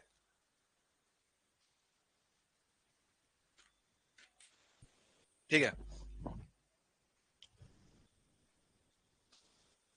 ये आपका होमवर्क है, ये आपका होमवर्क है। NEET 2016 toughest paper of NEET history. मैं आपको देता हूं आइडिया। बर्फ का कोई टुकड़ा एच ऊंचाई से इस प्रकार गिरता है कि वह पूर्णतः पिघल जाता, साफ साफ बोल रहा है क्या, पूर्णतः पिघल जाता, पूर्णतः पिघल जाता, कि टोटल बर्फ मेरे पास पिघल गया। ओके, उत्पन्न होने वाली उष्मा का केवल 1/4 भाग ही बर्फ द्वारा अवशोषित होता है, कि जितना उष्मा आया है उसका सिर्फ 1/4 ही बर्फ ने लिया है। ओके, तथा बर्फ की समस्त ऊर्जा गिरते समय उष्मा में चेंज हो चुका है। अच्छा, तो टोटल ऊर्जा था mgh, ये सारा चला गया हीट के अंदर, और इसका अभी सिर्फ और सिर्फ 1/4 ही कहा गया है, बर्फ को पिघलाने में काम आया है। तो भैया पास क्या है, आप लगा दें यहां से mgh/4, बर्फ को पिघलाने में, उसने बोला कि पूरी बर्फ पिघला है, पूरा पूरा, तो m इंटू एल, पूरा बर्फ पिघला है। तो आपसे वो ऊंचाई h पूछ रहा है, इसको भैया काटा पीटी कर लेना, m से m कट जाएगा, h निकाल लेना, होमवर्क के तौर पे छोड़ रहा हूं, खुद से करो। ठीक है ना बेटा, 2025 टफ नहीं मानता हूं मैं, 2025 में सिर्फ एक दो क्वेश्चन टफ थे, इसमें सारे टफ थे। 2025 में सिर्फ एक दो सवाल टफ थे, इसमें सारे टफ थे। मैं नहीं मानता कि 2025 टफ था, लेंदी था।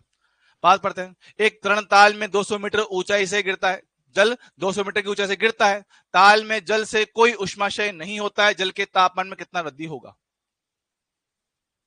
हाँ, बात समझो कि 200 मीटर ऊंचाई से गिरता है, ठीक है, तो ऊपर से आया होगा mgh को लेके, उसने क्या इसके तापमान में बदलाव ms डेल्टा टी, खुद से करिएगा, मैं कर रहा हूं होमवर्क में, सिंपल सा है। देख लो, एक 100 ग्राम की लोहे की कील है, 150 किलोग्राम वाले हथौड़े के द्वारा 60 मीटर प्रति सेकंड वेग से ठोकी जाती है। यदि हथौड़े की 1/4 ऊर्जा कील को गर्म करने में व्यय होती है, तो कील के तापमान में कितना वृद्धि होगा। भाई देख लो, भाई हथौड़ा आया 1.5 किलोग्राम का इतनी रफ्तार से, तो हथौड़ा सिंह की रफ्तार कितना भैया, हथौड़ा सिंह का ऊर्जा होगा 12 mv²। फिर वो बोल रहा है कि इस ऊर्जा का भी 1/4 काम आया है कील को गर्म करने में।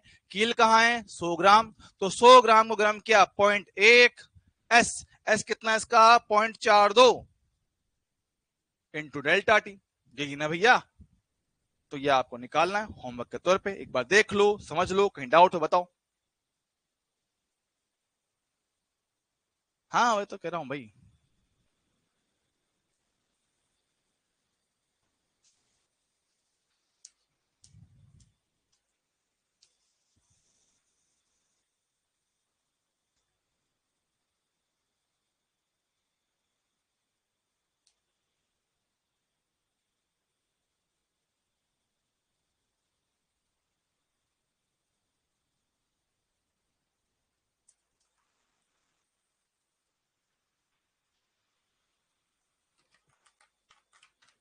अबे जानवर बोलो, हाँ ना, क्लियर है क्या?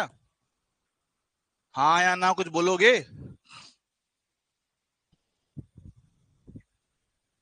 अरे गधेड़ो, हाँ ना कुछ बोलोगे? कि मेरे पास क्या है, हथौड़े की कुछ ऊर्जा, कौन सी वेग है तो कौन सी ऊर्जा होगी, गतिज ऊर्जा होगी। हथौड़े की गतिज ऊर्जा का एक चौथाई भाग कील को कील को गर्म करने में काम आया, तो कील के लिए एम एस डेल्टा टी वो ऊर्जा आएगा, काम खत्म। भाई इनके सॉल्यूशन में आज रिटर्न फॉर्मेट में आपको डाल दूंगा, इनका सॉल्यूशन मैं नहीं करवाऊंगा नेक्स्ट क्लास में, क्योंकि मैं आपको हिंट दे रहा हूं, ऑलरेडी आपको हिंट दे रहा हूं, तो खुद से करना पड़ेगा इसको, ठीक है? पढ़ो। 2000 वोट शक्ति वाले गीजर का प्रयोग पानी को गर्म करने में किया जाता है। ओके। पानी की विशिष्ट ऊष्मा दे रखा है, गीजर की दक्षता 70% की, जितना आप उसको ऊर्जा दोगे उसका सिर्फ और सिर्फ 70% वो काम करेगा। ओके। 2 किलोग्राम पानी का तापमान 10 से 60 तक गर्म करने के लिए आवश्यक समय कितना होगा? ओ, समय की बात कर रहा है, देखो बात समझ। पहली बात तो दक्षता कितना होता है, दक्षता होता है कि power output upon power input into 100, ये लिखते हो क्या? हाँ सर। अब दक्षता बोला गया 70, इनपुट पावर हमें कितना दे रखा है, 2000 वोट, कि 2000 वोट आप उसको देते हो, ठीक है? ये कितना हो गया, 100 हो गया। सर इसके 2 जीरो से 2 जीरो काट लिया, क्रॉस मल्टीप्लाई करा, कितना पास हो गया, 1400। तो 1400 वोट आउटपुट पावर है जो गीजर काम करेगा पानी को गर्म करने के लिए, है ना? अरे कोई बात नहीं, ठीक है? तो मेरे पास कितना, 1400 वोट। तो 1400 वोट मेरे पास काम आएगा इसको गर्म करने के लिए। अब बात कर रहा है, बात कर समय की। अच्छा बात समझते हैं, क्या पावर का फॉर्मूला होता है, पावर का फॉर्मूला होता है कि कितना आपने कार्य किया या आपने कितना ऊर्जा दिया, कितना ऊर्जा दिया, कितना कार्य किया बटे कितना समय, यही होता है क्या? हाँ सर। तो आउटपुट पावर आया है मेरे पास 1400, और हम काम कर रहे हैं पानी को गर्म करने का। हाँ सर। कितना पानी भैया, पानी मेरे पास क्या है, 2 किलोग्राम 10 से लेकर 60 तक गर्म किया जा रहा है, तो लेके आओ। द्रव्यमान कितना, 2 किलोग्राम। एस कितना भैया, क्वेश्चन में आपको एस दिया हुआ, देखो पानी की का गया मेरा विशिष्ट उष्मा जूल में ही है क्या, 4200 जूल। हाँ जी सर। तो ले आओ, तो मेरे पास क्या एस कितना हो गया, 4200 जूल। तापमान का परिवर्तन कितना मेरे पास है, 10 से लेकर 60, 10 से लेकर 60, तो तापमान का परिवर्तन 60 माइनस 10 होगा, और समय टी हमसे पूछा गया। बहुत बढ़िया, वे देखो आराम से काटा पेटी मचाएंगे। देखो 2 जीरो 2 जीरो, क्या 14 से ये कटेगा 3 बार में, बहुत बढ़िया, ठीक है? टी को लाऊंगा इस तरफ ऊपर, टी 2 × 3 6, ये कितना 50, कितना वैसे होगा 300, तो 300 सेकंड मेरे को लगेंगे। अगर चाहिए मिनट में तो 300 बटे 60 सेकंड का भाग दो, कितना पास 5, तो 5 मिनट में पानी आपका इतना गर्म हो जाएगा, 5 मिनट में पानी आपका इतना गर्म हो जाएगा। हाँ मेरे पास समय 300 सेकंड, 300 सेकंड मेरे पास आ रहा है, या 5 मिनट रहा है, ठीक है? देख लो भैया, समस्या समस्या कहीं बैठ जाए तो।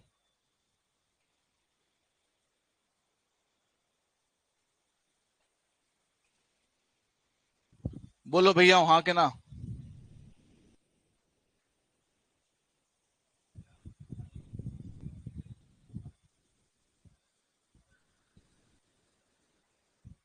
भैया आप देख ही लो, दक्षता क्या होता है, output power input power into 100, दक्षता बोला है 70%, आउटपुट पावर नहीं पता, दे कितना रहे हो 2000 वोट, 2000 वोट दिया है इंटू 100, सॉल्व किया, आउटपुट कितना 1400। तो 1400 वोट मेरे पास क्या है, काम आया पानी को गर्म करने में। पावर क्या होता है, ऊर्जा बटा समय, तो ऊर्जा कितना चाहिए गर्म करने के लिए, ms डेल्टा टी, समय टी मुझसे पूछा गया, रखो सॉल्व करो, काम खत्म।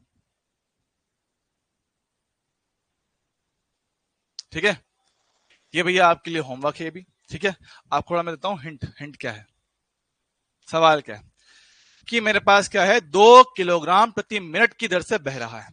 ओके, तो द्रव्यमान प्रवाह की दर क्वेश्चन में बोला है कितना, 2 किलोग्राम प्रति मिनट। ठीक, गीजर में पानी गर्म कर रहे हैं, ठीक सर, पानी का तापमान 30 डिग्री सेल्सियस से 70 तक आपने उसको बढ़ा दिया है।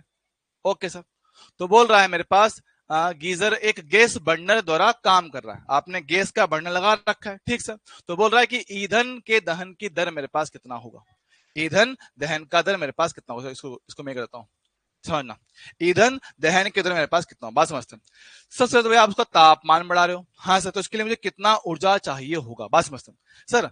उसका तापमान बढ़ाने के लिए कितना हीट चाहिए सर, ms डेल्टा टी चाहिए, ms डेल्टा टी चाहिए। हमसे बात कर रहा दर, दर मतलब समय के साथ में, समय के सापेक्ष में कितना, तो भैया एक काम करते हैं, समय का भाग दे दो, समय का भाग दे दो कि m बटा टी क्वेश्चन में दिया हुआ यस 2 किलोग्राम प्रति मिनट। एस, एस क्या होता है, विशिष्ट उष्मा, पानी की विशिष्ट उष्मा 4.2 जूल प्रति ग्राम दे रखा है, 4.2 जूल प्रति ग्राम अपने को दे रखा है, बात समझेंगे। यहां द्रव्यमान किस में, किलोग्राम में था, है ना, ये किस में है, ग्राम में। से चेंज कर लू क्या, मैं किसी एक को चेंज करो, देखो आपको आंसर पूछा गया ग्राम में, आपको आंसर पूछा गया ग्राम में, तो एक काम करो आप इसको ही ग्राम में चेंज कर लो, ताकि ये ग्राम में, ये ग्राम में, ये भी ग्राम में, दिक्कत नहीं आएगी। ठीक है, तो एक काम करते हैं, हम इसको ग्राम में चेंज कर लो भाई, कितना 2000 ग्राम प्रति मिनट, ताकि सारी इसमें ग्राम में हो जाएंगी। तो भाई देखो मेरे पास 2000 ग्राम प्रति मिनट, एस का मान कितना पास है, एस एस एस ये रहा 4.2 डेल्टा टी, 30 से 70 तक गर्म किया भाई कितना, 40 हो गया है। हाँ जी सर, बहुत बढ़िया, सिंप्लीफाई करते हैं, एक पर हटाएंगे, जीरो काट देंगे, कितना पास आ गया, क्यू बटा टी, कितना पास होगा 2000, 4 कितना कितना 8000, 8000 इंटू कितना 42। अब ये तो उष्मा हमें चाहिए, ये तो उष्मा मुझे चाहिए पानी को गर्म करने के लिए, ये मिल कहां से रहा है सर, बर्नर से, जो ईंधन जला रहा है वो बोल रहा है कि वो जो ईंधन जलता है, दहन की उष्मा कितना 8 इंटू 10⁻³ जूल प्रति ग्राम, कि मतलब कि 1 ग्राम ईंधन जलने से इतना उष्मा उत्पन्न होता है। क्या कह रहा हूं, 1 ग्राम ईंधन जलने से इतना उष्मा उत्पन्न होता है, यह है दहन की उष्मा।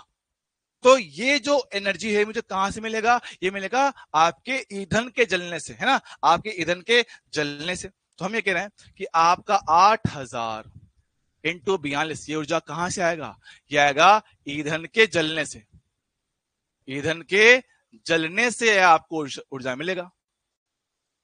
हाँ सर, बात करेक्ट है। मेरे पास कितना होगा भैया, 8000 इंटू 42। अब ईंधन क्वेश्चन में साफ साफ बोलता है कि हमारे पास 1 ग्राम जलने से इतना उष्मा उत्पन्न होता है, 8 इंटू 10⁻³ तो 1 ग्राम जलने से 8 इंटू 10⁻³ उत्पन्न होता है। तो मान लो कि m ग्राम आपने ईंधन जलाया होगा, m ग्राम ईंधन हमने जलाया होगा, तो उसके हिसाब से 8 10⁻³ 8 10⁻³ गया, m कितना हो गया 42, मतलब कि 42 ग्राम ईंधन जलेगा, तब जाके आपका पानी उस तापमान तक गर्म हो पाएगा।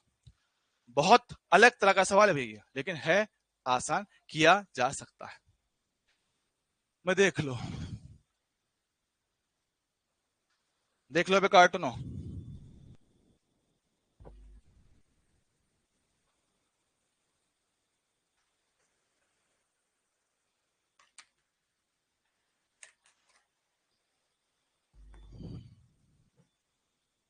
ठीक है। हाँ,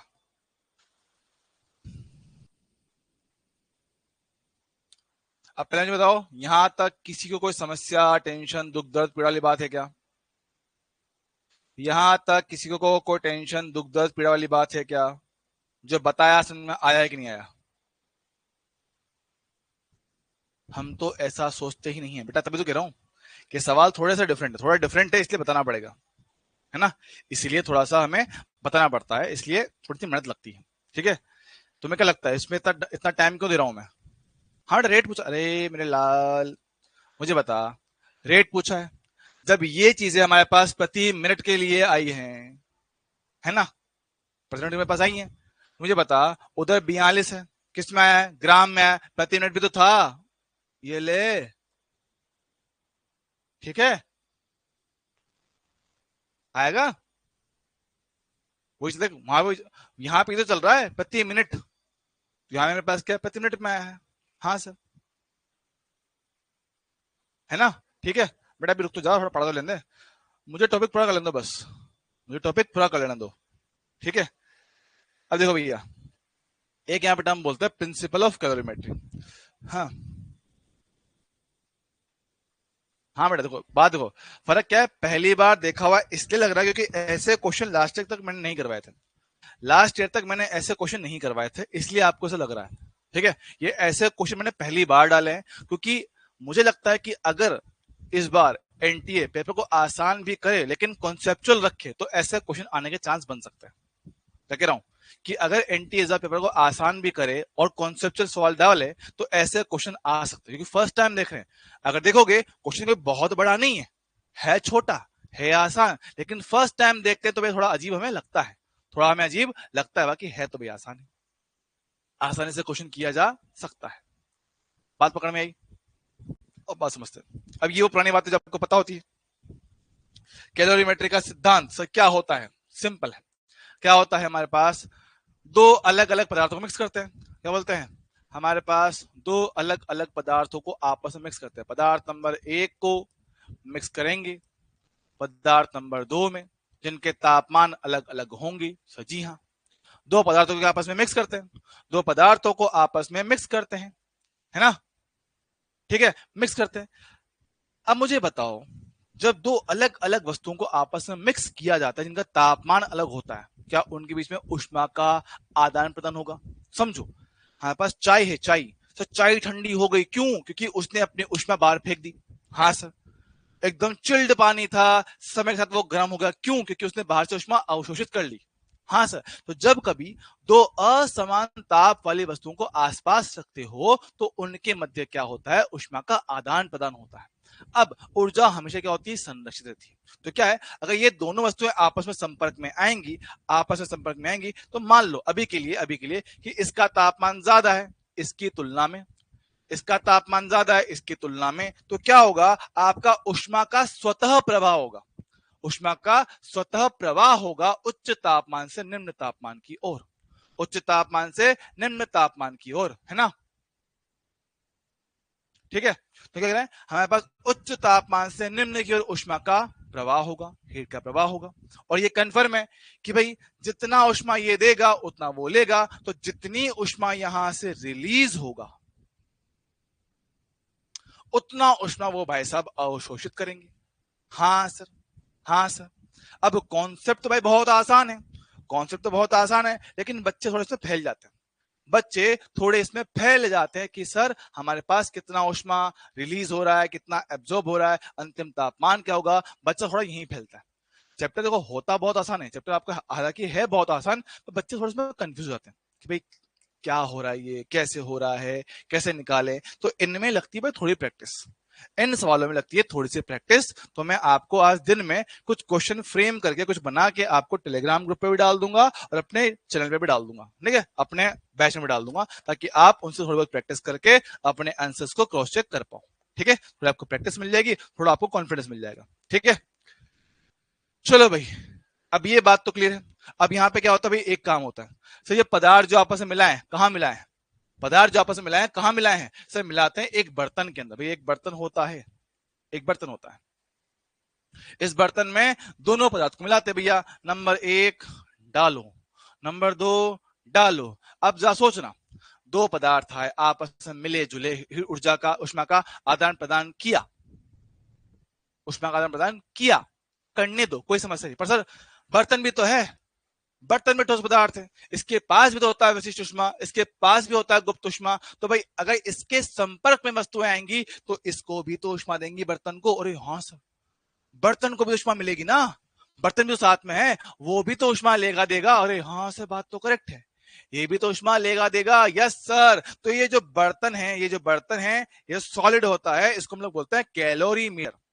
कैलोरीमीटर का बर्तन जिसको बोलते हो, कैलोरीमीटर का बर्तन। भाई कैलोरीमीटर क्या, इसका कैलोरीमीटर क्या है, बेसिकली एक बर्तन है जिसमें आप दोनों पदार्थ को आपस में मिला रहे हो, उनका आपस में ऊष्मा का आदान प्रदान हो रहा है, और कुछ समय के बाद हमारे पास ऊष्मा का आदान प्रदान तब तक करेंगे जब तक दोनों का तापमान सेम ना हो जाए। तो क्या होगा, ऊष्मा का आदान प्रदान होगा तब तक होगा जब तक फाइनल टेम्परेचर सेम नहीं हो जाता है। तो उसमें बर्तन भी पार्टिसिपेट करेगा, बर्तन भी पार्टिसिपेट करेगा। तो कुल मिला के पदार्थ नंबर 1, 2 और बर्तन तीनों मिलकर आपस में ऊष्मा को आदान प्रदान करते हैं, और आखिर में एक कॉमन तापमान पे आके रुक जाते हैं कि भाई एक फाइनल टेम्परेचर आ गया, सबका सेम हो गया, अब कोई हीट का ट्रांसफर नहीं करेगा, काम खत्म।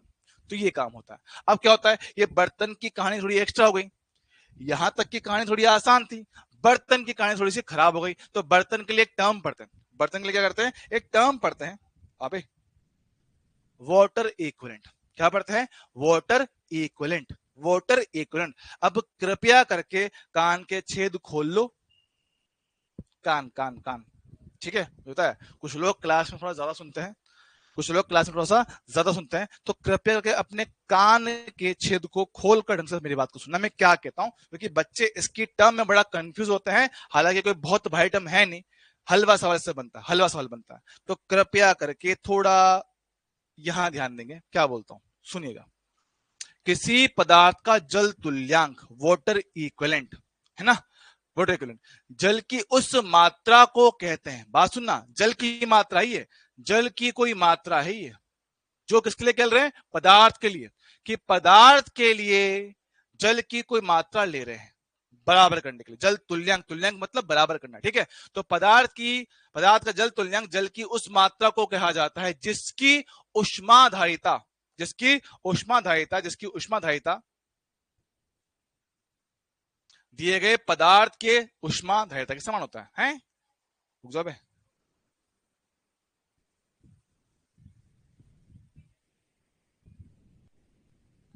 ठीक है, क्या बोलते हैं, पदार्थ की उस मात्रा को कह रहा है जिसकी ऊष्माधारिता पदार्थ की ऊष्माधारिता के समान होगा। चलो याद करते हैं, क्या हमने ऊष्माधारिता का बेसिक फॉर्मूला पढ़ रखा है, m इंटू एस होता है, हाँ सर, m इंटू एस होता है, m इंटू एस होता है।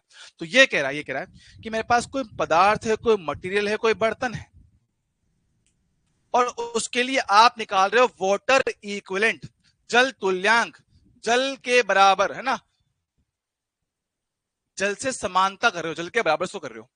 सर कैसे कर रहे हैं, कि जितनी इसकी ऊष्माधारिता है, कि ठोस का द्रव्यमान, ठोस की विशिष्ट ऊष्मा, पानी का द्रव्यमान और पानी की विशिष्ट ऊष्मा। तो यहां से सोल्व करने पे जो एम डब्ल्यू मेरे पास आता है, इसी को हम लोग बोलते हैं वाटर इक्विवेलेंट। सर इससे काम क्या पड़ेगा, इससे काम क्या पड़ेगा, समझाते हैं। इससे काम क्या पड़ता है, इससे काम ये पड़ता है, देखो समझना, समझना, वाटर इक्विवेलेंट समझ लो। वाटर इक्विवेलेंट का मतलब क्या है, कि पदार्थ को हटाओ और इतना जल ले लो, सेम काम होगा। क्या कह रहा हूं, जल तुल्यांक समझ लो, जल के तुल्य, जल के समान, जल के बराबर है। तो क्या हो रहा है, कि इतना जो पानी है वो इतने जल के बराबर है, जो इतना पदार्थ है वो इतने जल के बराबर है। मतलब जो काम पदार्थ कर रहा था वही काम इतना जल मेरे पास कर देगा। मतलब आप अपने क्वेश्चन में पदार्थ को हटा दो, उसकी जगह पे इतना पानी डाल दो, तो उससे क्या फर्क पड़ेगा, फर्क ये पड़ता है कि बर्तन में अक्सर क्या होता है, पानी ही तो होता है। तो पहले पानी ही था, पदार्थ को हटा के थोड़ा पानी और डाल दिया, अब 3 पदार्थ की जगह पे से 2 रह गए। देखो मेरे पास क्या है, 3 चीजें हो गई थी, मेरे पास 3 चीजें हो गई थी, पदार्थ नंबर 1, पदार्थ नंबर 2 और मटेरियल। मैं कह रहा हूं कि अगर मैं इस मटेरियल को हटा के सिंपल पानी ही बना दूं, अब तो 2 ही हो गए ना, इनमें से एक पानी होगा, ये पानी हो गया, तो एक आइटम सेम हो गया, दूसरा अलग हो गया, काम खत्म। सर सवाल बताओ, सवाल से थोड़ी फीलिंग बनेगी, देखो दिखाता हूं, सवाल से थोड़ा फील बनेगा, अभी दिखाते हैं। सवाल से थोड़ी फील बनेगी, देखो भैया क्या कहते हैं, क्या कह रहा हूं सुनना, बात समझना। कि मान लो एक बर्तन है, मान लो मेरे पास ये बर्तन है, बर्तन में मेरे पास क्या है, कुछ पानी है, 100 ग्राम पानी है, ठीक है। और बर्तन का मेरे पास क्या है, इस बर्तन का जो वाटर इक्विवेलेंट है, बर्तन का वाटर इक्विवेलेंट जल तुल्यांक 50 ग्राम बोला गया, ठीक है। और इसका तापमान कितना, 20 डिग्री सेल्सियस मान लिया।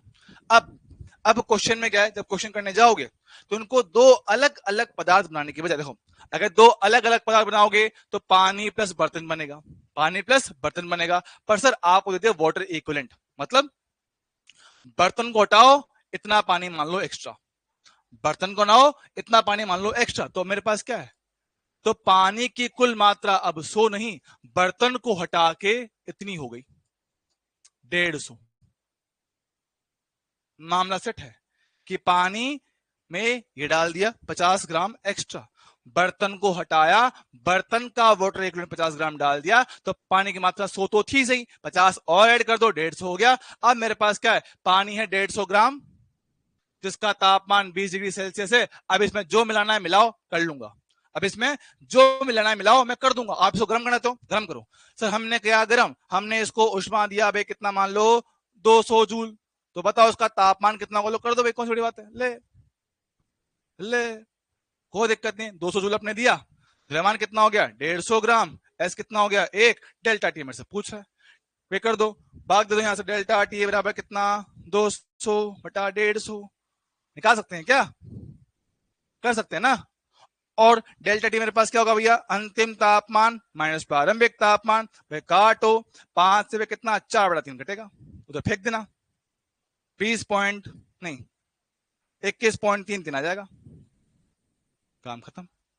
देख लो भाई, आराम से आपके सामने है, देख लो समझ लो, कोई समस्या हो बता दो। क्या वाटर इक्विवेलेंट का जो बेसिक मीनिंग है, क्या वो हम लोग समझ पा रहे हैं।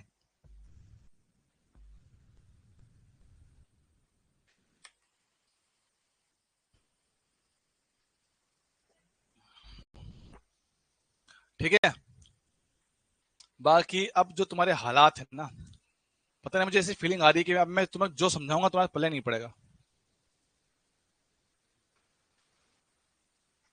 पहले जरा जहां बैठे हो वहीं बैठे रहो, 2 मिनट सांस लो, आराम से लंबी सांस लो, रिलैक्स करो, और जो पढ़ाया है वो समझ में आया है कि नहीं आया पहले मुझे वो बताओ।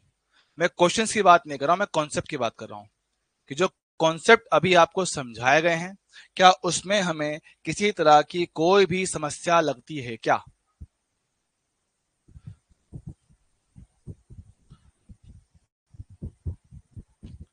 आराम से सांस लो, कोई लोड नहीं है, आराम से सांस लो, क्योंकि बात क्या देखा, यहाँ पे अब मैं आपको कुछ सवाल वो करवाऊंगा जो बच्चे थोड़ा तकलीफ में आते हैं। मैं बात कर रहा हूँ बेटा कॉन्सेप्ट की, सवाल की बात नहीं कर रहा, सवाल तो बहुत है, सवाल की तो देखो वैरायटी बहुत है, अथाह है, सवाल की वैरायटी बेटा अथाह है, खत्म ना होने वाला कंटेंट है इसमें तो। लेकिन मानना हम जो पढ़ रहे हैं ऊपर से जा रहा है, अच्छा आज थोड़ा कम आया बोस, अच्छा बेटा मैं सवाल की बात नहीं कर रहा हूँ, मैं बात कर रहा हूँ कॉन्सेप्ट की। क्वेश्चन तो बेटा आपने किए हैं, क्वेश्चन बेटा आपने वो अच्छे लगे क्वेश्चन किए हैं।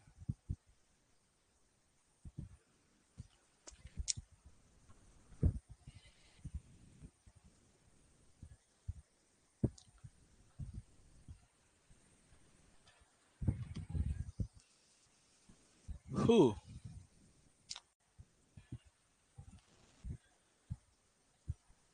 बस कॉन्सेप्ट आना चाहिए, सवाल तो एक बार दोबारा देखोगे सब क्लियर हो जाएगा। कॉन्सेप्ट ही कमाया कौन सा भाई, कौन सा कॉन्सेप्ट कमाया बताना एक बार, वो भी तो कमाया, कौन सा कॉन्सेप्ट कमाया बताओ एक बार मुझे, कौन सा कॉन्सेप्ट कम समझ में आया बताओ एक बार मुझे, कौन सा कॉन्सेप्ट कम समझ में आया।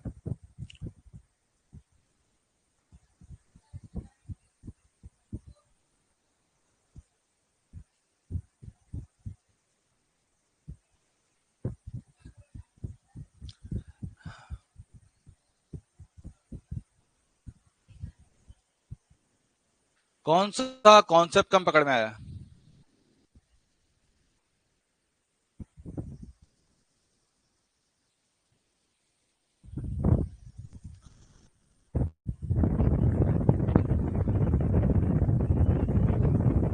बताओ, इसका मतलब यह है कि तुम लोग थोड़े उड़ चुके हो, तुम लोग थोड़े से उड़ चुके हो, तुम लोगों का ध्यान थोड़ा यहाँ पे फोकस पूरा है नहीं।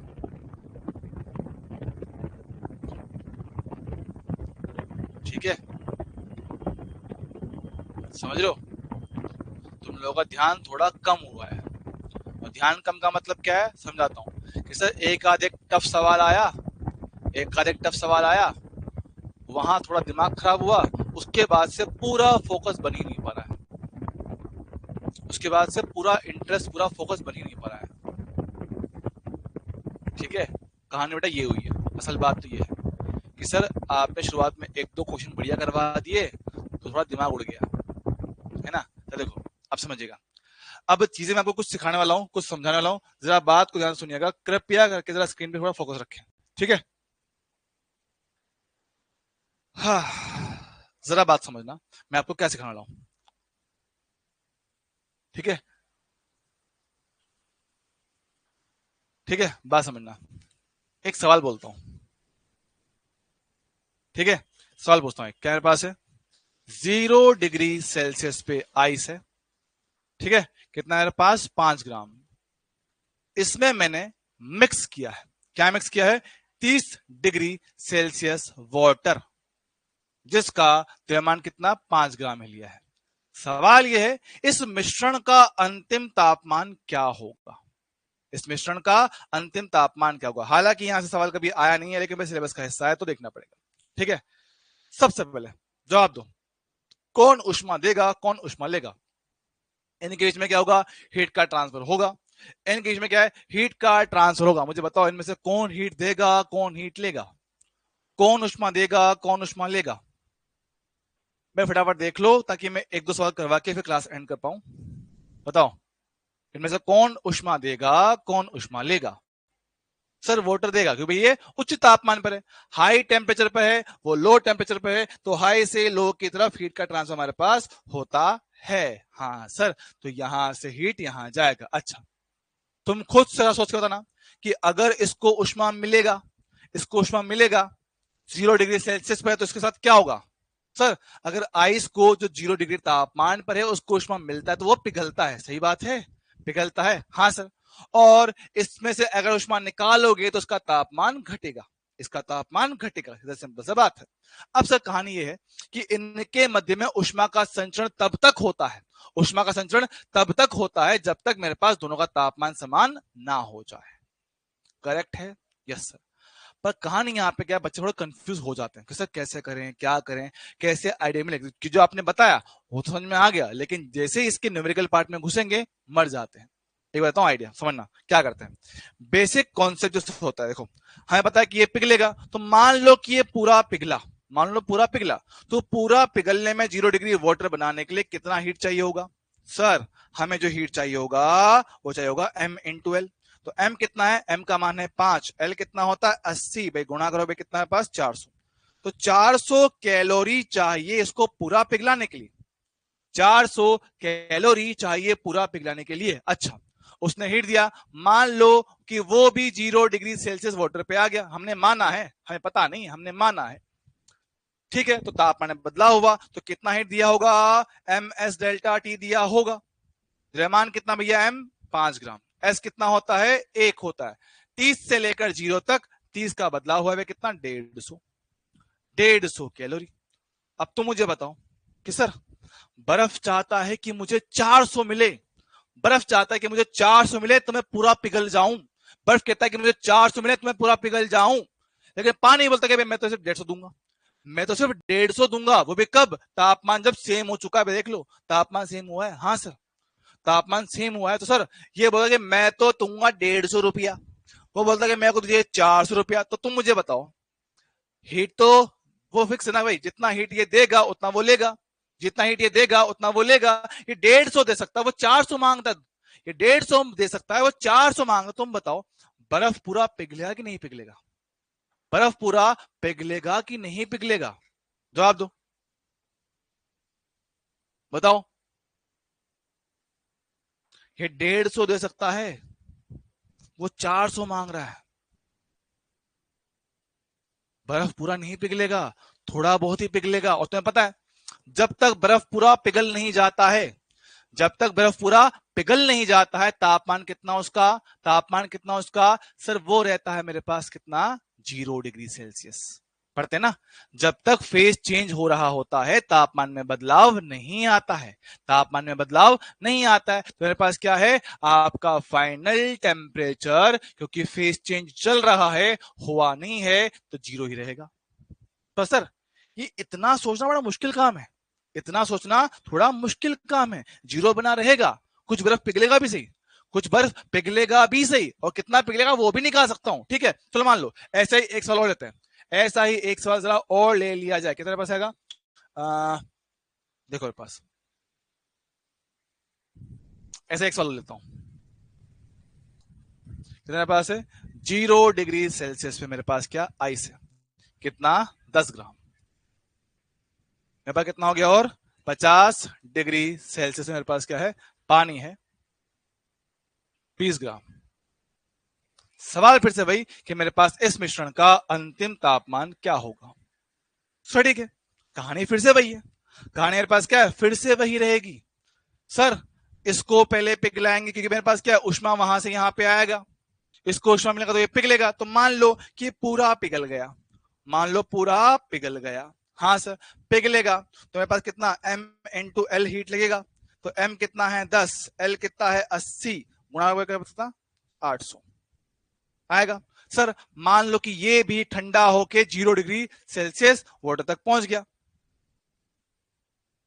तो इसका तापमान चेंज हुआ है, तो MS डेल्टा टी की बात कर लूंगा। M कितना है 20, S कितना है 1, डेल्टा टी 50 से लेकर 0 कितना, 50 हो गया, गुणा करो कितने पास 1000, 1000 कैलोरी आ गया। अब देख लो 1000 कैलोरी आ गया, समझना वो पूरा पिघलने के लिए 1000 मांग रहा है, सॉरी वो पूरा पिघलने के लिए 800 मांग रहा है, हम दे रहे हैं 1000। हम तो भैया ज्यादा दे रहे हैं, वो तो 800 ही मांग रहा है पिघलने के लिए, हम तो 1000 दे रहे हैं। तो तुम खुद सोचो, अगर आप उसको ज्यादा दोगे, अगर आप उसको ज्यादा दे दोगे, तो 800 में तो वो पिघल जा रहा था, जो बचा हुआ एक्स्ट्रा है उसकी वजह से उसका तापमान बढ़ जाएगा, जो बचा हुआ एक्स्ट्रा है उसकी वजह से उसका तापमान बढ़ जाएगा। हाँ से तो ये बात कंफर्म है कि अब जो तापमान है वो 0 डिग्री सेल्सियस से बढ़ाएगा। समझे क्या, ये कंफर्म कि मेरे पास तापमान अब 0 नहीं आएगा, 0 से बढ़ाएगा। ऐसे क्यों, क्योंकि वो तो 800 मांग रहा था, 800 तो पूरा पिघल जाता, हमने दिया है 1000, अगर 800 देता तो पूरा पिघल जाता, उसके बाद 200 और दे रहा हूं तो पूरा पिघलेगा प्लस टेम्परेचर चेंज होगा। अरे यार बड़ा सोचना पड़ेगा इसमें तो। पर देखो इसके लिए क्या है, एक शॉर्ट तरीका मेरे पास भी होता है, एक शॉर्ट तरीका मेरे पास होता है, जरा ध्यान सुनना उस चीज को। शॉर्ट तरीका क्या होता है, ठीक है, शॉर्ट तरीका तो शॉर्ट भी नहीं है, देखो है तो वही कॉन्सेप्ट जो आपने अभी सीखा है, अभी जो अपने कॉन्सेप्ट सीखा वही सवाल है। समझना कि मेरे पास क्या है, जब कभी मेरे पास आइस प्लस वाटर वाला सवाल है, जब कभी आइस प्लस वाटर वाला सवाल है, ठीक है, आप इसको किसी तरह से 0 डिग्री सेल्सियस वाटर पे लेके आओ, इसको भी 0 डिग्री सेल्सियस वाटर पे लेके आओ, ठीक है। मान लो कि यहां पे हीट कितना Q1 लगेगा, यहां पे कितना Q2 लगेगा। डायरेक्ट सीधा सिंपल तरीका, डायरेक्ट सीधा सिंपल तरीका, हम लोग क्या कह रहे हैं कि सर अगर Q1 मेरे पास कम है, सॉरी Q1 मेरे पास क्या है, Q1 ज्यादा है Q2 से, मतलब बर्फ की बात ज्यादा है, बर्फ के लिए उष्मा, बर्फ वाले हिस्से की उष्मा ज्यादा, तो भाई बर्फ चाहता ठंडा रहे, बर्फ चाहता है कि ठंडा रहे, तो बर्फ वाला हिस्सा अगर ज्यादा आता है तो फाइनल टेम्परेचर बर्फ के हिसाब से 0 पे आएगा। बर्फ की उष्मा ज्यादा है तो बर्फ के हिसाब से तापमान कितना 0 रहना चाहिए, क्योंकि वो ठंडा रहना चाहता है। ओके सर, अगर अगर अगर अगर Q1 मेरे पास छोटा हो जाए Q2 से, Q2 से, Q2 से, तो मेरे पास क्या है, इस केस में क्या है, पानी वाली उष्मा ज्यादा है, पानी तो गर्म करना चाह रहा भैया, पानी तो गर्म करना चाह रहा है, तो पानी वाले हिस्से के देखो, ये मेरे पास आइस का है, ये मेरे पास वाटर का है, तो आइस वाला भाग ज्यादा हो तो 0 है, पानी वाला ज्यादा होगा तो कंफर्म है कि उसका टेम्परेचर 0 से बढ़ाएगा, कंफर्म है कि उसका टेम्परेचर 0 डिग्री सेल्सियस से बढ़ा ही आएगा। क्या बात सर, कंफर्म है। अब यहां से दोनों में से एक एक सवाल और बन सकता है, दोनों में से एक एक सवाल और भी ऐड किया जा सकता है। सर क्या सवाल इसमें अंतिम यह मसला कि भैया फाइनल टेम्परेचर जीरो से बड़ा तो है पर कितना बड़ा है, फाइनल टेम्परेचर जीरो से बड़ा तो है पर कितना बड़ा है भैया, वो भी तो बताओ। तो देख लो भैया, फाइनल टेम्परेचर अगर आपसे यहां पूछे कि भाई मेरे पास जीरो से बड़ा तो है पर कितना बड़ा है, तो एक करो, बड़ी वाली उष्मा माइनस छोटी वाली उष्मा बटे में टोटल द्रव्यमान इनटू आपका विशिष्ट उष्मा एस, ये आएगा। क्या कह रहा हूं, डायरेक्टली बड़ी उष्मा माइनस छोटी उष्मा बटे में M into S, M total मतलब दोनों का मिला के, दोनों का मिला के एम, काम खत्म। बहुत बढ़िया। यहां पे पूछ सकता है कि कितना बर्फ पिघल गया, है ना, कितना आइस मेल्ट हुआ, कितना आइस मेल्ट होगा, यही पूछ सकता है, यही पूछ सकता है। पहले तो बताओ कि यहां तक जो बात बताई है क्या ये बात पकड़ में आई है, जो ये मैं आपको बात समझाया कि ये समझ में आया है कि नहीं आया, ये जो बताया है इसकी थोड़ी फीलिंग आई है कि नहीं कि सर आप क्या बताना चाह रहे हो हम पकड़ पा रहे हैं, क्या ये बात पकड़ में आया है कि नहीं आया है, जल्दी बताओ। आया है, हाँ सर। अब इनका इस्तेमाल जो अभी आपको सवाल दिए जरा उनमें करता हूं, जो अभी आपको सवाल दिए जरा उनमें इसका इस्तेमाल करते हैं। मैं देखो सवाल किया था अभी, हाँ सर किया था, तो देखना सब बर्फ वाली, सब बर्फ उष्मा मांग रहा है 400, पानी बोल रहा है 150। हमने कहा कि अगर बर्फ वाला हिस्सा ज्यादा हो, बर्फ वाला हिस्सा ज्यादा हो तो फाइनल टेम्परेचर कन्फर्म है 0 डिग्री सेल्सियस ही जाएगा। आ रहा है क्या, आ रहा है, बहुत बढ़िया बहुत बढ़िया बहुत बढ़िया बहुत बढ़िया, है ना। मेरे पास क्या है, कंफर्म दिखता है कि Q1 बड़ा है Q2 से, तो फाइनल टेम्परेचर मेरे पास कितना, 0 ही आएगा। अब सर एक सवाल जो बन सकता है, हालांकि पूछता नहीं है, बहुत काफी वक्त हो चुका है, एक सवाल और कि सर बर्फ पूरा तो नहीं पिघला है, थोड़ा बहुत तो पिघला है, बर्फ पूरा नहीं पिघला है, 0 डिग्री सेल्सियस तापमान है, लेकिन थोड़ा बहुत तो पिघलेगा भाई, कितना पिघलेगा। सर देखो पिघल कौन रहा है, सब पिघला रहा है पानी, क्योंकि ये हीट दे रहा है, ये कितना दे रहा है, ये दे रहा है 150, तो 150 के हिसाब से पिघला देगा, जितना पानी दे रहा है वो 150 के हिसाब से पिघला देगा। वे लेके आते, ले आओ भैया। पानी ने कहा कि भाई Q2 आपका मेल्ट करवाएगा, Q2 आपका मेल्ट करवाएगा, कितना 150, कितना मेल्ट करवाएगा पता नहीं, एम एल कितना होता है 80, लेके आओ 150 बटे में 80, कड़वे कितना 2 से कितना लगभग लगभग 2 ग्राम के आसपास, है ना, तो लगभग कितना 1.9 ग्राम के आसपास, या बोले 2 ग्राम के आसपास चल जाएगा, 15/8 कह दो या 2 ग्राम के आसपास कह दो, तो मेरे पास क्या है 5 में से ऑलमोस्ट ऑलमोस्ट 2 ग्राम पिघल जाएगा, है ना, ये 2 ही करते इसको, ऑलमोस्ट ऑलमोस्ट 5 में से 2 ग्राम बर्फ पिघल गया, काम खत्म। आसान है क्या भाई, इससे आसान तरीका नहीं हो सकता है, इससे ज्यादा आसान शॉर्टकट मेथड नहीं बनेगा। बात क्लियर है क्या, कंफर्म है क्या, हाँ सर। अगला देखो सर, अगले वाले में देखा अपने, अगला वाला आपके सामने देख पा रहे हैं क्या, हाँ हाँ सर दिख रहा है, दिख रहा है, देख लो, क्लियर दिखता है, क्लियर दिखता है कि बर्फ जो उष्मा मांग रहा है वो है 800, पानी जो दे रहा है वो 1000। हमने साफ साफ कहा कि बर्फ और पानी, तो बर्फ की उष्मा कम है, पानी की मेरे पास ज्यादा है, तो जिसकी उष्मा बड़ी हो उसकी बात मानी जाएगी, जिसकी उष्मा बड़ी हो उसकी बात मान ली जाएगी। अच्छा, तो इसके हिसाब से कंफर्म है पानी के हिसाब से कि तापमान तो 0 से बड़ा आएगा, क्योंकि पानी गर्म करना चाह रहा है, पानी का तापमान ज्यादा है ना, तो वस्तु को गर्म करना चाहता है। ओके सर, अंतिम तापमान कितना होगा, अंतिम तापमान कितना लिखा जाए, अंतिम तापमान टी फाइनल हमने क्या कहा था, हमने लिखवाया Q2 माइनस Q1 बटे में टोटल M इंटू एस। बात करें Q2 कितना है पास है 1000, Q1 कितना है 800, तो 1000 माइनस 800 कितना हो गया 200, डन।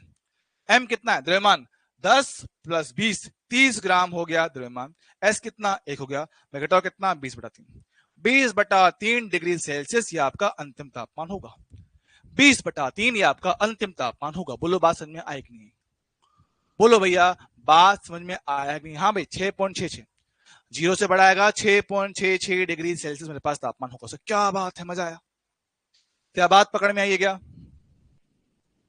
क्या बात पकड़ में आप लोगों को आया है क्या, आया है। चलो बढ़िया। तो एक काम करता हूं, ऐसा एक सवाल मैं आपको देता हूं होमवर्क के तौर पे, आप लोग ट्राई करना, ठीक है? सवाल ट्राई करना आप लोग, थोड़ा दिमाग लगाना भैया, पहले बोल रहा हूं, जो बताया है होगा उससे ही, बस दिमाग लगाना ना भूलें। हम भले आपको शॉर्ट ट्रिक दे देते हैं करने के लिए, पर थोड़ा ध्यान देना होता है।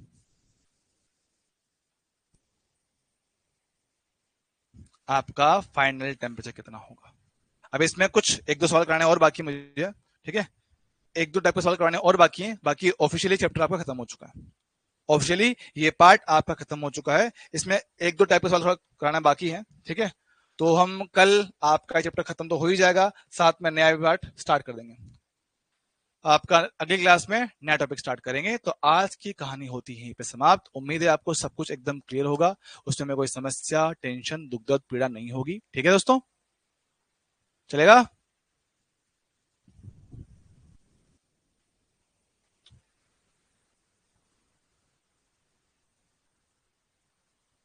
चलो, थैंक यू सो मच, टाटास, बाय बाय, मिलते हैं अगली बार।